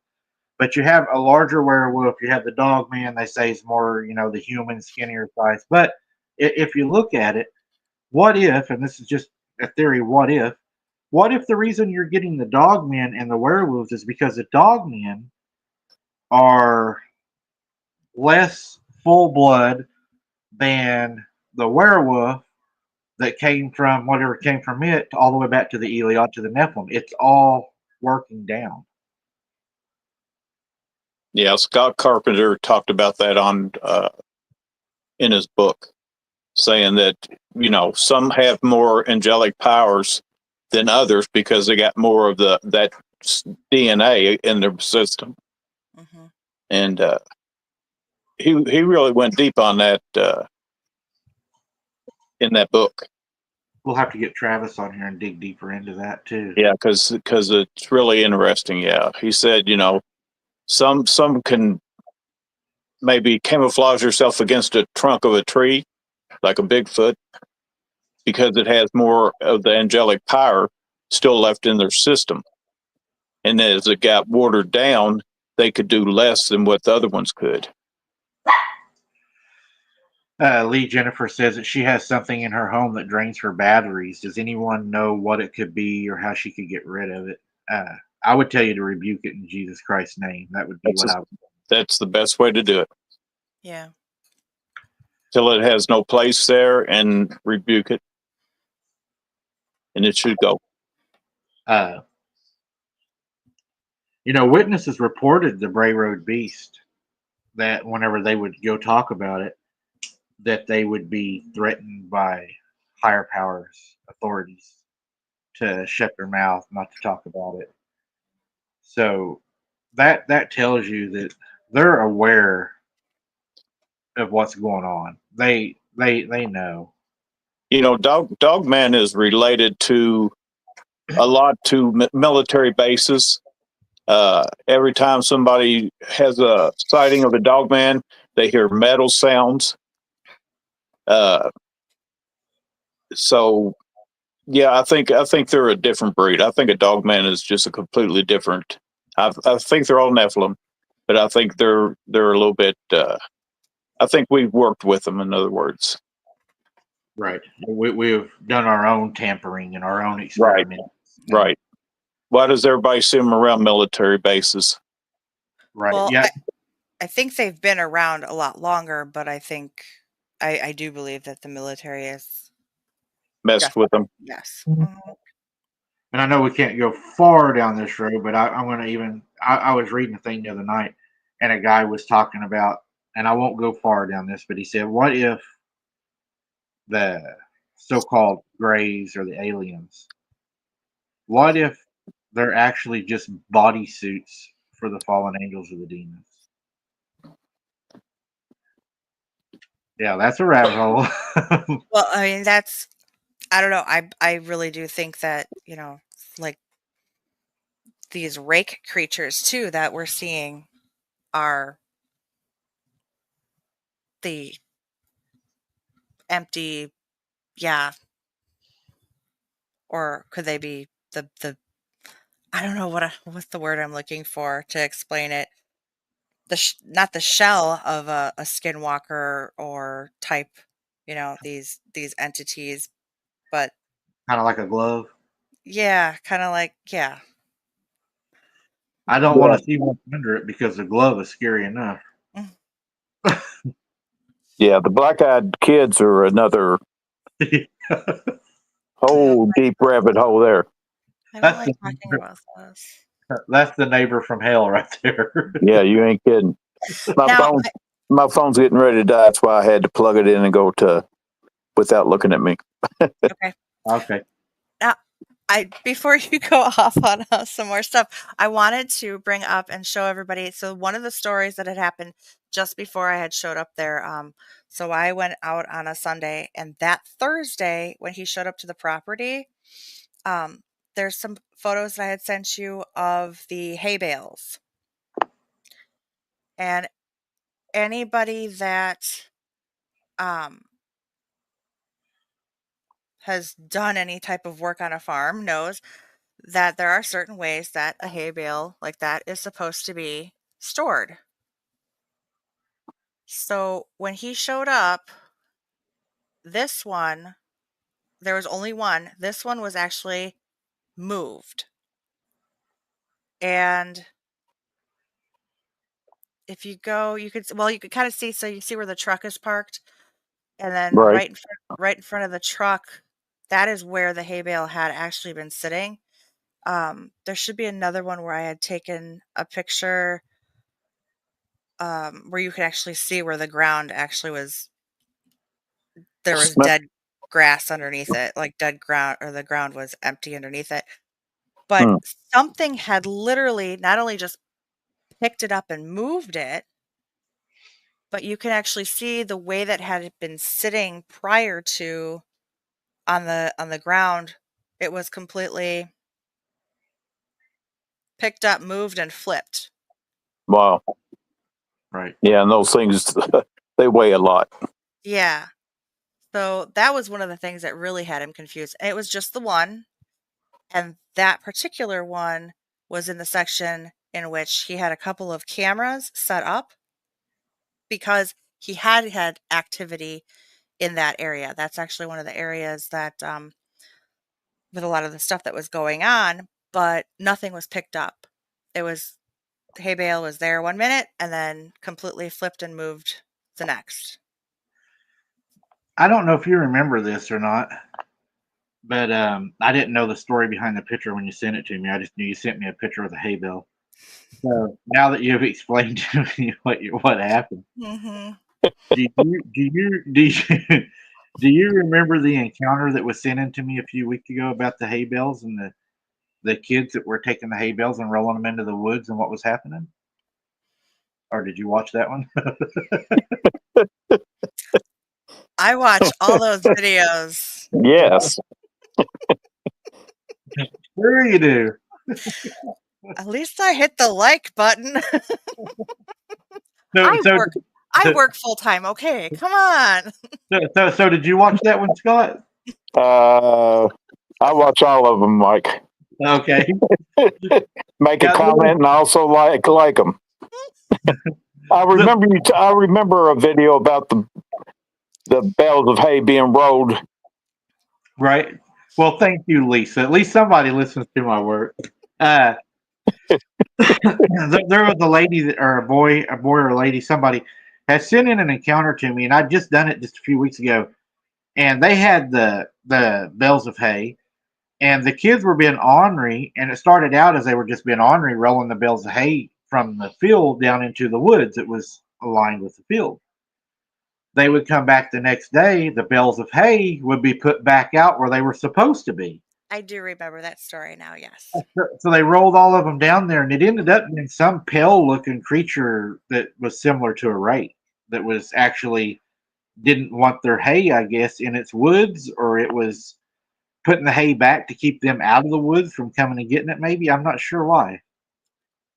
Well, if I had the ability to throw things back and if somebody was putting stuff in my property or my area that I was living, I'd probably be throwing stuff out too. Right. And then what I got is you want me to put the rest of the photos up and then you can kind of go over them?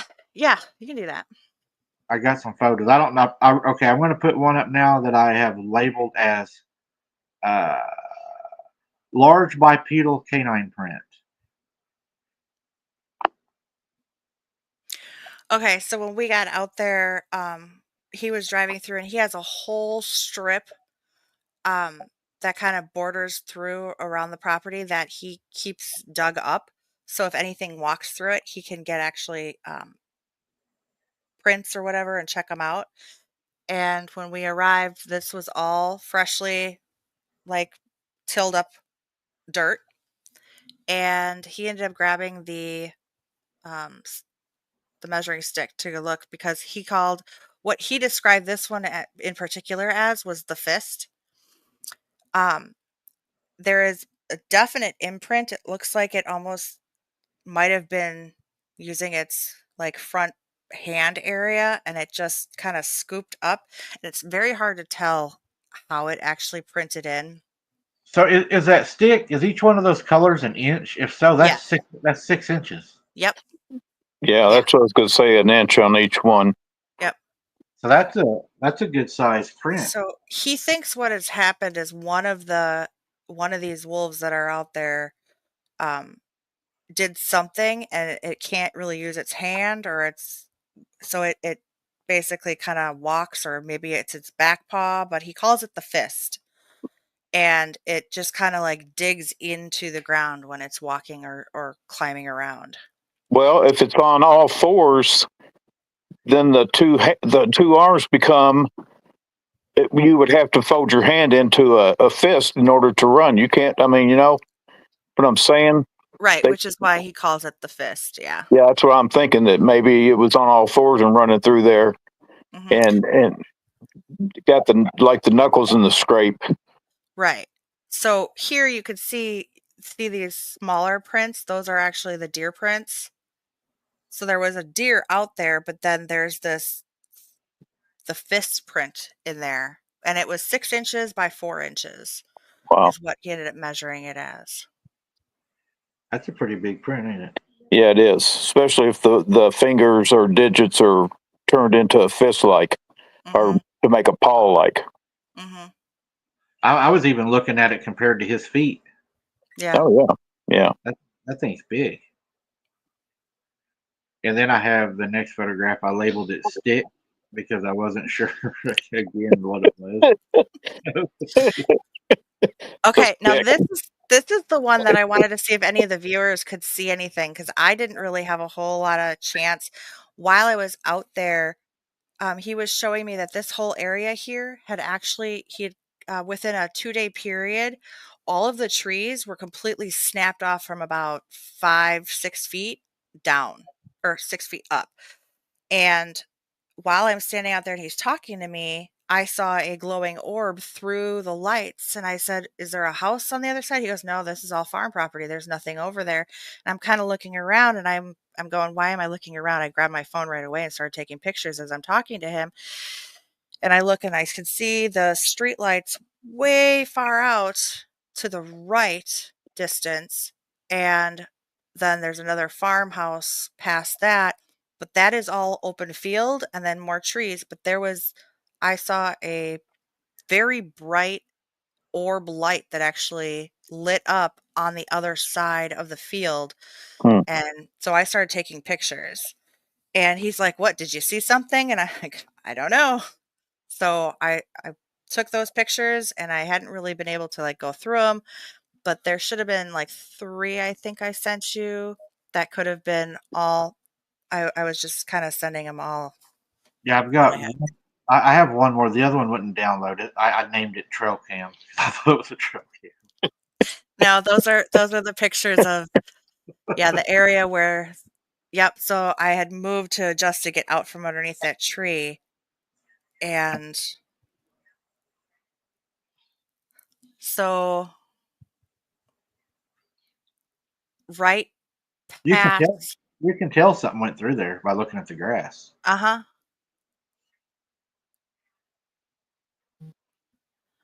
And I don't know, even looking at the pictures afterwards, I just got I couldn't tell, I couldn't it just does, but it doesn't look like how my camera would normally take a picture.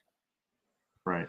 So other than the stick, how the stick had lit up, because of course that's where I had the flash, a lot of it seemed discolored and disoriented.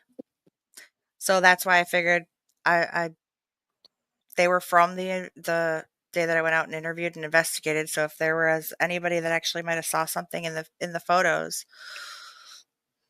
let me Well, know. the very first one that he called the stick, it actually like right in the very center, and that dark spot looks like a dogman face. I mean, it's right in the very dark spot, right in the very center. I can see a snout and 2 ears, 2 eyes. It's looking down. But it just might be whatever that paradella or whatever it's called. Paradognia. Pareidolia. Yeah, I don't know. Well, that was the other reason why I ended up taking the photograph, because I'm sitting here going, I'm trying to look and questioning myself, and I'm going, what the hell am I doing? And I just grabbed the phone and started taking pictures. I'm like, I gotta stop thinking about this and take the photos. I just felt like there was still something there that I was going to miss if I didn't just take the photos. yeah, Right. So I was taking his advice. I wasn't going to pull out and start videotaping. I wanted to make sure I actually got photos so that I could actually get a clear enough shot. right. Then I have your other photo. It's called the direction of view. And for our subscribers right now, I'm not ignoring anybody. I can't see the chat right now while I'm doing this, so I apologize if I've missed anything. Here is the next one. Okay. So this is, if you look at the far right, you could see that's the pole barn. So when I was telling about how he had come out earlier, then pulled up to where he saw something eating roadkill, you can see actually the side of the road. So it's not like it would have been down in a ditch or anything. He would have seen what he was seeing, a Right. large figure. And as he pulled up, so this is about the area that he was looking straight out into the field. That's where it ran straight into the cornfield, and he could see the 2 glowing eyes in the distance. So he wasn't that far from his actual drive to.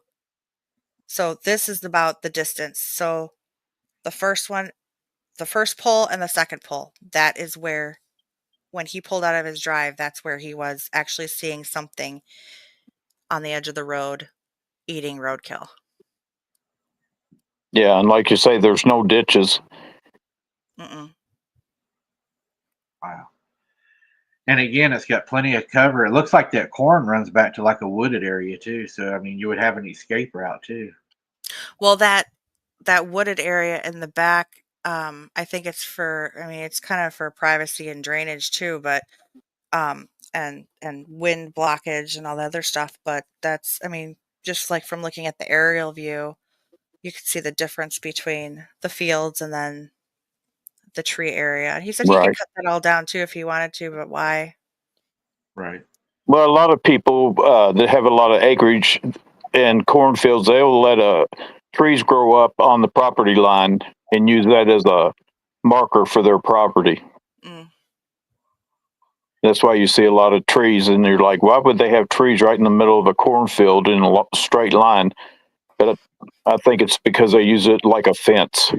Okay. I Well, think. everybody wants to get some of that good old cob on the corn. Mm-hmm. We got some.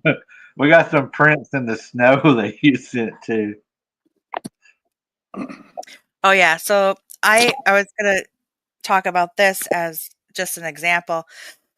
So these are normal prints from a four-legged animal, and you can actually see the toe drag and such in those.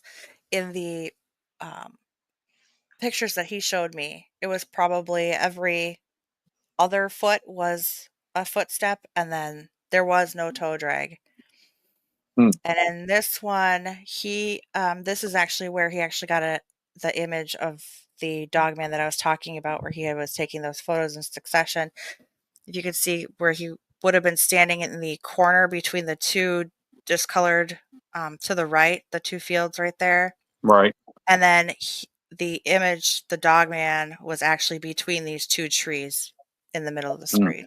So he was not, was probably about 200 feet or so that he was. Yeah, he got those photographs. Good And evening, watching Grandma. hello, squatching grandmama. Yeah, I don't say Grandma. She gave me permission because I stutter too much on that. So, you know, again, if you go back and when we had Travis Carpenter on the show, and then Lee having, I would call what Lee has as a. I mean, it's not like he's getting encounters every now and then. He's getting constant encounters. Scott Carpenter was getting constant encounters, and it's interesting how Lee, because he's investigating, correct? Lee does investigate. He So he is a what I would consider opportunistic investigator, because he's out there, he's working, so therefore he's always looking for abnormal stuff that's going on, or prints or tracks. Whenever he goes out in the field, he always carries his EMF reader and has it running just in case something goes off. He's always got his phone on him. So yeah, as opportunity comes up, he is taking data. Mhm. Okay, Jesse, do you think that Lee would let you stay in the barn overnight? I don't mean to laugh. I'm trying to be serious. Well, I'm seriously thinking about it. Like, I think it I would don't be know. awesome. I mean, I would, don't I go by would, yourself. Take somebody with you. don't do what I do because you might get hit with a limb. But I not mean, gonna if you're talk. in that, I don't, pole barn, you'll hear sounds on the walls and stuff. If I literally have nobody in my location to do any research with. well, Nobody. Mike, you're gonna have to get on a plane. Yeah, I have to get my helicopter fueled up out there. Stop by here and pick me up on your private jet. Yeah, we'll pick you up, and I'll send my semi to pick your boat up, and we'll do some boating while we're up there. Oh Lord. Well, I was just wondering if that would be something. I mean, that would be a. I would love to. I would, in a heartbeat, if I had the chance. I would. I would love to. There have been several investigators that have tried to stay out on the property and have not been able to because they have been chased off. I could believe it. And not just regular investigators, correct? These are seasoned investigators. Oh yeah, big names. Hmm. Well known names that have been out there. Not me, guys. She's not talking about me right now. I haven't been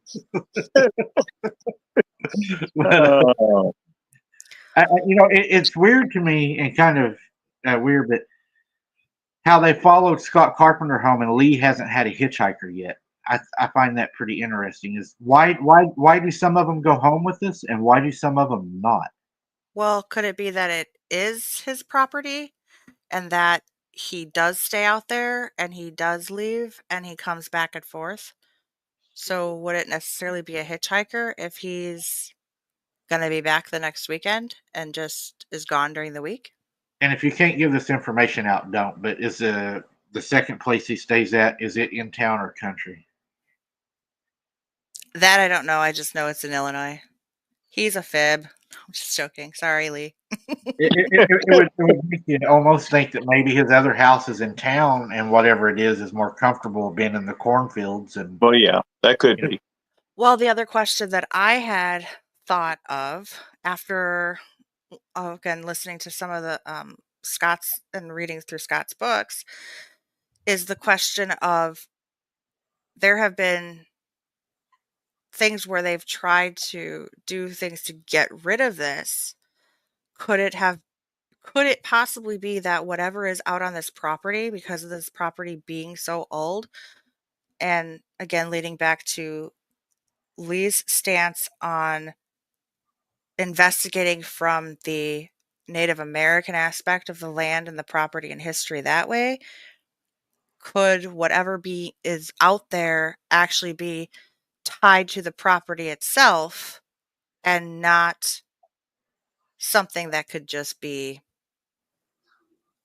pushed out or told to leave or rebuked, which is one of the things that Scott had talked about in his books, is that there are ones that are easily rebuked and there are ones that are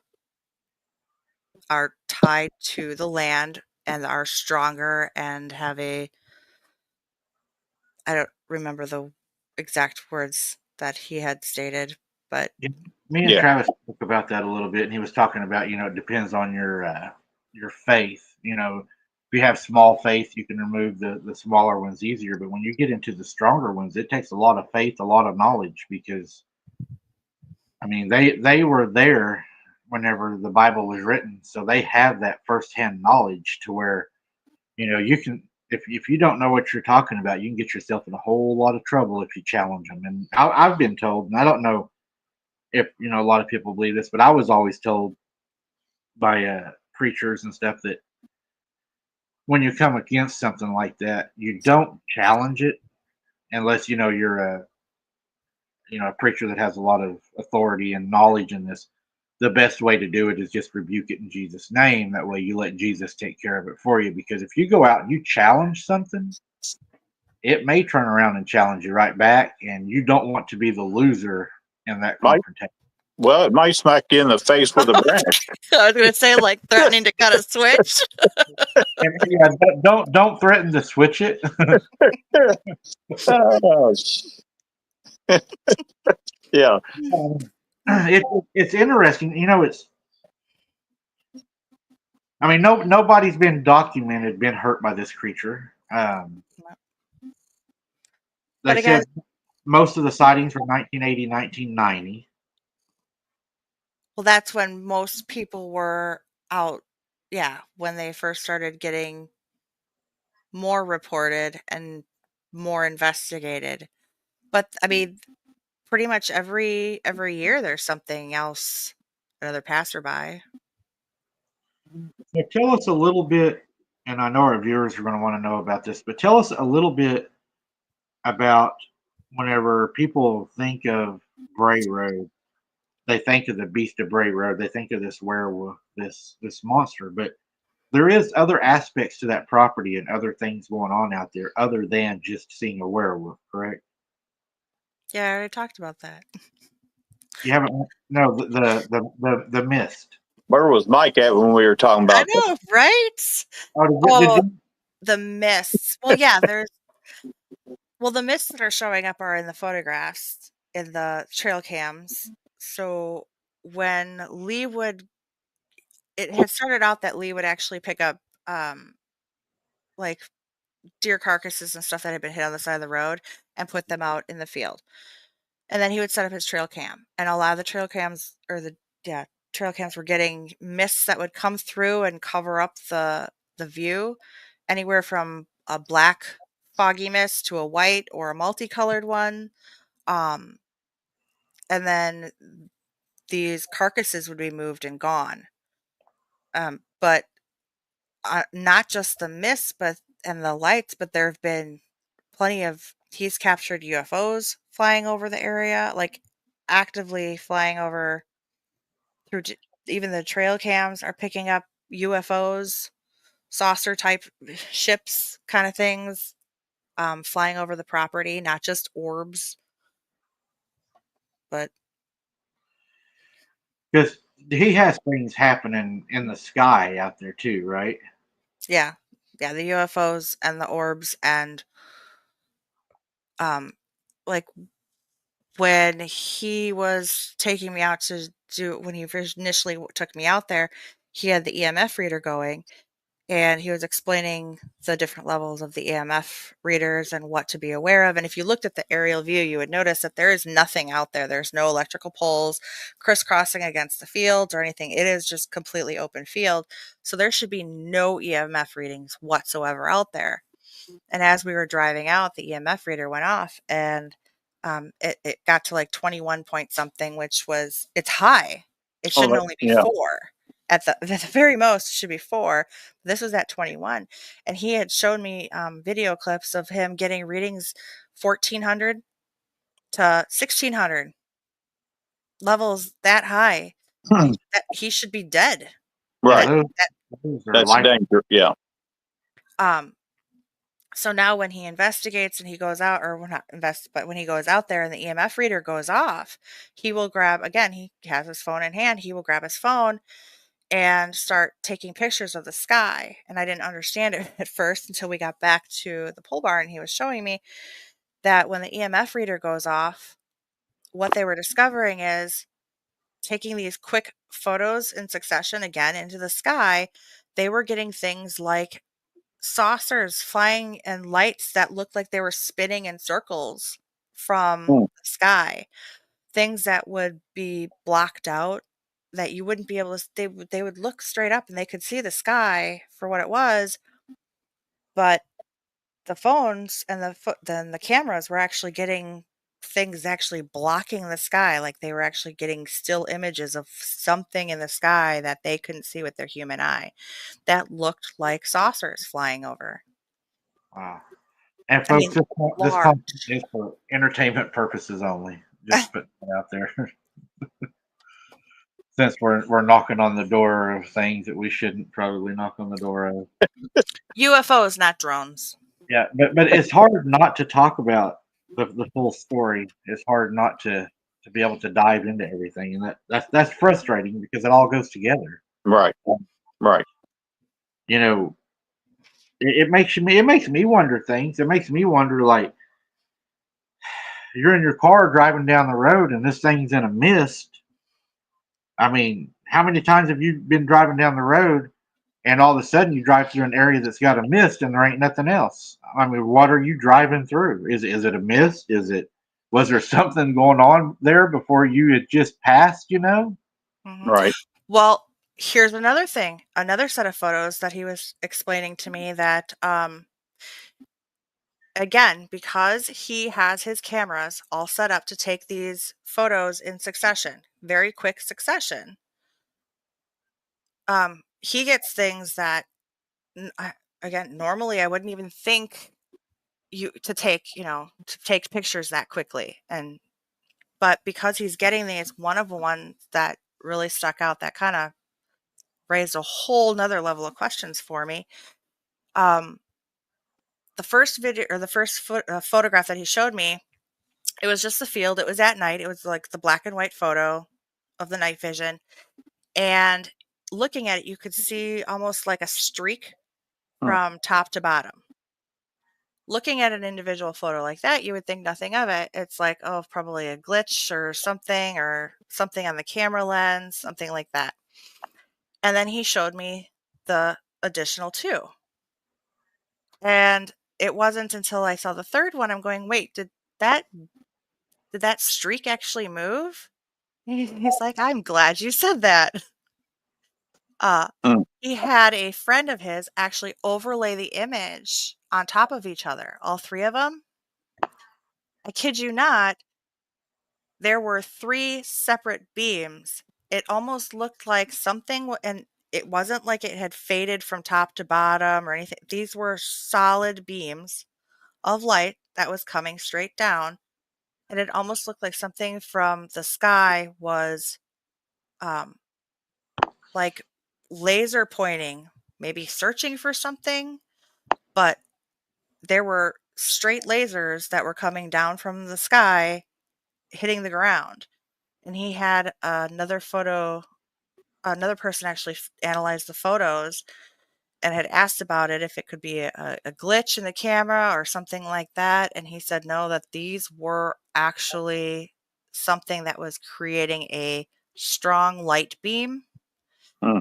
And it was not a light beam. It was actually a laser because of the way that the way he explained it in the breakdown of it is that there would have been a difference in the pulsing of the lights or something that you would be able to see the fading, and there was no fade. It was and I couldn't tell, but he said that it was no fade. It was a strict, straight light pulse from top of the photo to the bottom. There was no difference in shading or whatever. Again, I don't know the technical terms. I just know what he was telling me. From what I could see, though, with the photographs laid over itself, it did look like there was something almost like And so trying to the search. beam was in a different place of each picture. hmm Yeah, But it was straight up and down straight up and down. because they were all three parallel, but they were three separate beams when they were laid down on the picture. Right. So the picture itself was laid over itself. Yeah. Those beams were Right. And like you say, completely parallel. that camera's taking those pictures so fast. Yeah. Yeah. So within that millisecond of time, that beam had just and moved Right. And in an it's the area same. that It's the same thing when you use like the radio things that signals that people use and go to different channels, and it's going by real fast. Mhm. They can pick up voices. I guess the camera could do the same for pictures, Yeah, possibly. I would think. But Yeah, I mean, because even if somebody were, if it was going to be a hoax, if somebody was, laying on the ground and had a flashlight that they were shining up into the air to try and create that, even holding a flashlight straight, you wouldn't be able to do that to take a picture. And these were completely parallel with each other. I'm looking at this trying to figure out like what else could have possibly done this. Is there any other way of creating that? But Right. yeah. I think there's just an aspect to the cryptids that's angelic, and there's a side that we will probably never be able to fully understand or Right. prove because it goes beyond our knowledge. We are Right. so far advanced. Mhm. I think we can still go a long ways and we can still find out a lot more. But I think that there is a limit to how much we're actually. I think we're going to learn more on the flesh and blood side of the the Iliad or the Nephilim, however you want to. But I think whenever it goes to the DSLs or DDNs or whatever you want to call them, there is a different aspect to those that we're limited in knowledge in those. Right. Right. Well, we went almost 3 hours. Well, part of that is your fault. Yeah, half an hour was dead air. I'm going to blame that on Jessi. No, you can't blame it on me this time. Mm-mm. If anybody has any questions for Jessi while she was out there, though, put it in capital letters. She'd love to answer each and every one of your questions you have tonight for her. Is there anybody left? She's actually the only investigator I've ever seen that was boots on the ground that actually went out and made a snow angel live. So I heard that snicker in the back. she's a weird woman. Jesse, when I saw that video back, I text Mike and I said I cannot stop laughing. I said I'm rolling on this damn floor, and not because not because of the her part, but it was just, I mean, that's just something you just don't see too often. And what was bad is me and Jessi had just talked about, I was like, don't fall.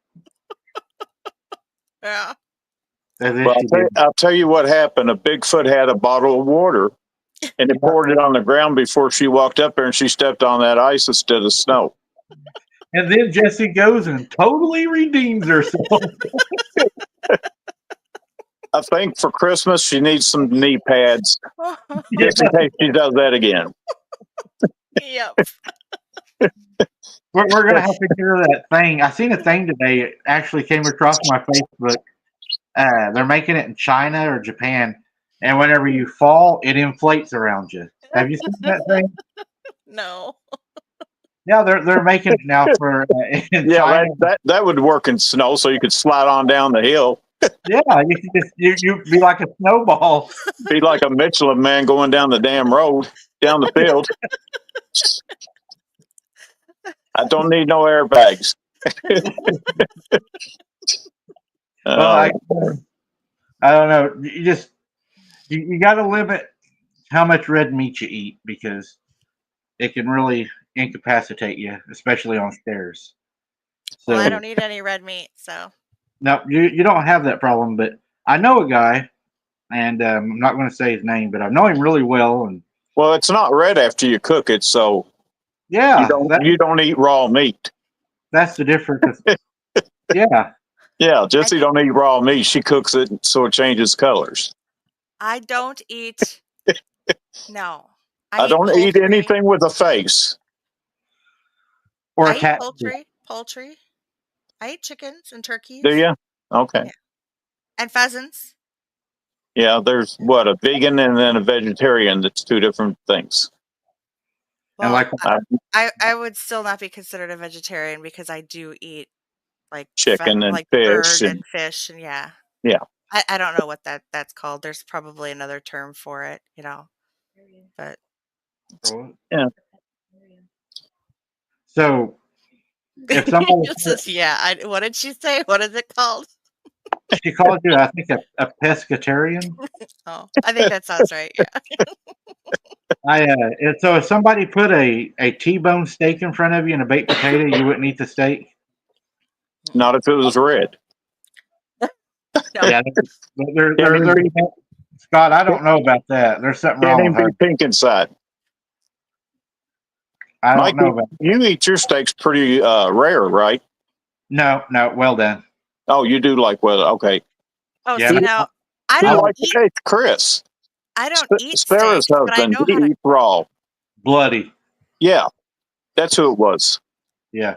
He likes you to throw the steak on the fire, flip it, and then put it in his plate. Yeah, Like flip. just burn both sides and wipe its butt and knock off its horns and throw it on his plate. Pretty much what he wants. Yeah, I can't do that. If there's blood in my plate, we got a problem. Yeah, it's still mooing when he's eating it. See now, I will cook my daughter. Well, when my daughter was living with me, I would cook her steaks. I would cook her meat. I would cook her hamburgers in a separate pan. I wouldn't eat them, but I know how to cook a steak, and it's not well done. I definitely eat animals. I love steak. I love hamburger. I love pork. Bacon. Oh yeah, bacon makes everything better. Turkey bacon. No, No, don't I come like. close to the real stuff. Yeah, I like that pig bacon. Yeah, Yeah, nothing like it. some people like pork so much they even have a pig in their house with them. So I mean, they're. Oh my god! It fights the dog in the floor over the dinner plate that was left there. Okay, Mike, weren't you getting ready to say goodbye to everybody because we've been on it? Oh yeah, we're getting ready to take off. Jessi, walk us out of here. I'm your guest tonight. That's not my job. Yeah. You're still a co-host. Thank you all for showing up, and thank you for all your support. I hope everybody has a Merry Christmas and a Happy New Year. And thank you again for all your support to the channels. And check out Wide Open Adventures if you're not there yet, because There's going to be some stuff happening there. Yes. Thank you, everybody, for showing up tonight and being here. We all Over. appreciate it. I appreciate it. You're cut off, Scott. We all appreciate you for being here. Over. As always, guys, thank you all for showing up and hanging out with us tonight. I really enjoyed going over this subject and diving into it. But I want to thank you all for your support, your continued support on this channel. It's been difficult. We've been putting a lot more work into Wide Open Adventures. Kaylee's been working with me. We've been doing more filming over there. Kaylee's going to possibly be selling a few things on there, maybe some of her homemade stuff. I won't give it all out yet. I'll let her surprise you all with that. But we do have a lot of things going on with Wide Open Adventures. It's growing right now. A lot of people like the content. It's down home family. You know, if you like to eat, you like to fish, you like to hunt, you like to sit around, you like to see the animals. It's more relaxing. Oh yeah. You know, And then when springtime comes, you're going to be out there on the lake doing some catfishing and jug fishing. oh yeah, Hunter. You know, Hunter's going to probably win again. He always wins. We always go for the biggest fish, and I didn't know Wide Open Adventures had been there that long. I thought it started when I came on Abnormal. I thought that's when it started, but it's been on for 4 years. yeah, it's been around longer than this channel. Yeah, I just didn't push it as hard as I did this channel. Now I'm actually putting the time into it. Maybe we can get Scott to send us some clips in of him fishing and stuff, and Jessi can, you know, show y'all how to make snow angels with your kids. And I sent you videos of the lake where I did the all around thing. Did you ever get a chance to use them? Yep, I did. Yeah, I made shorts out of them. Okay. Yep. I was gonna say if you need them, I can send them again. Yep, we did, and I enjoy that channel. But guys, we appreciate you. We do. We love you guys. I hope you all have a very Merry Christmas, a very safe Christmas. I hope that you all have great health and many more Christmases to come. God bless each and every one of you. We know that Christmas is not the day that our Lord and Savior was born, but it is a day that we set aside to celebrate his birth. And I'd like to thank, you know, my Lord and Savior Jesus Christ for loving me enough, even though I don't deserve it, to die on the cross for me and to go through what he did. And I want to thank him for all the blessings in my life, for my family, for this channel, and for everything that he's blessed me with and everything that he will bless me with. So that's Amen. He's a great father. If you don't know him, I encourage you to get to know him. The way the world is right now, you may not have a lot of time to get to know him. So until next time, guys, keep your head on a swivel. Don't be something's dinner, and we'll catch you on the next one. Bye, guys. Bye-bye. Bye.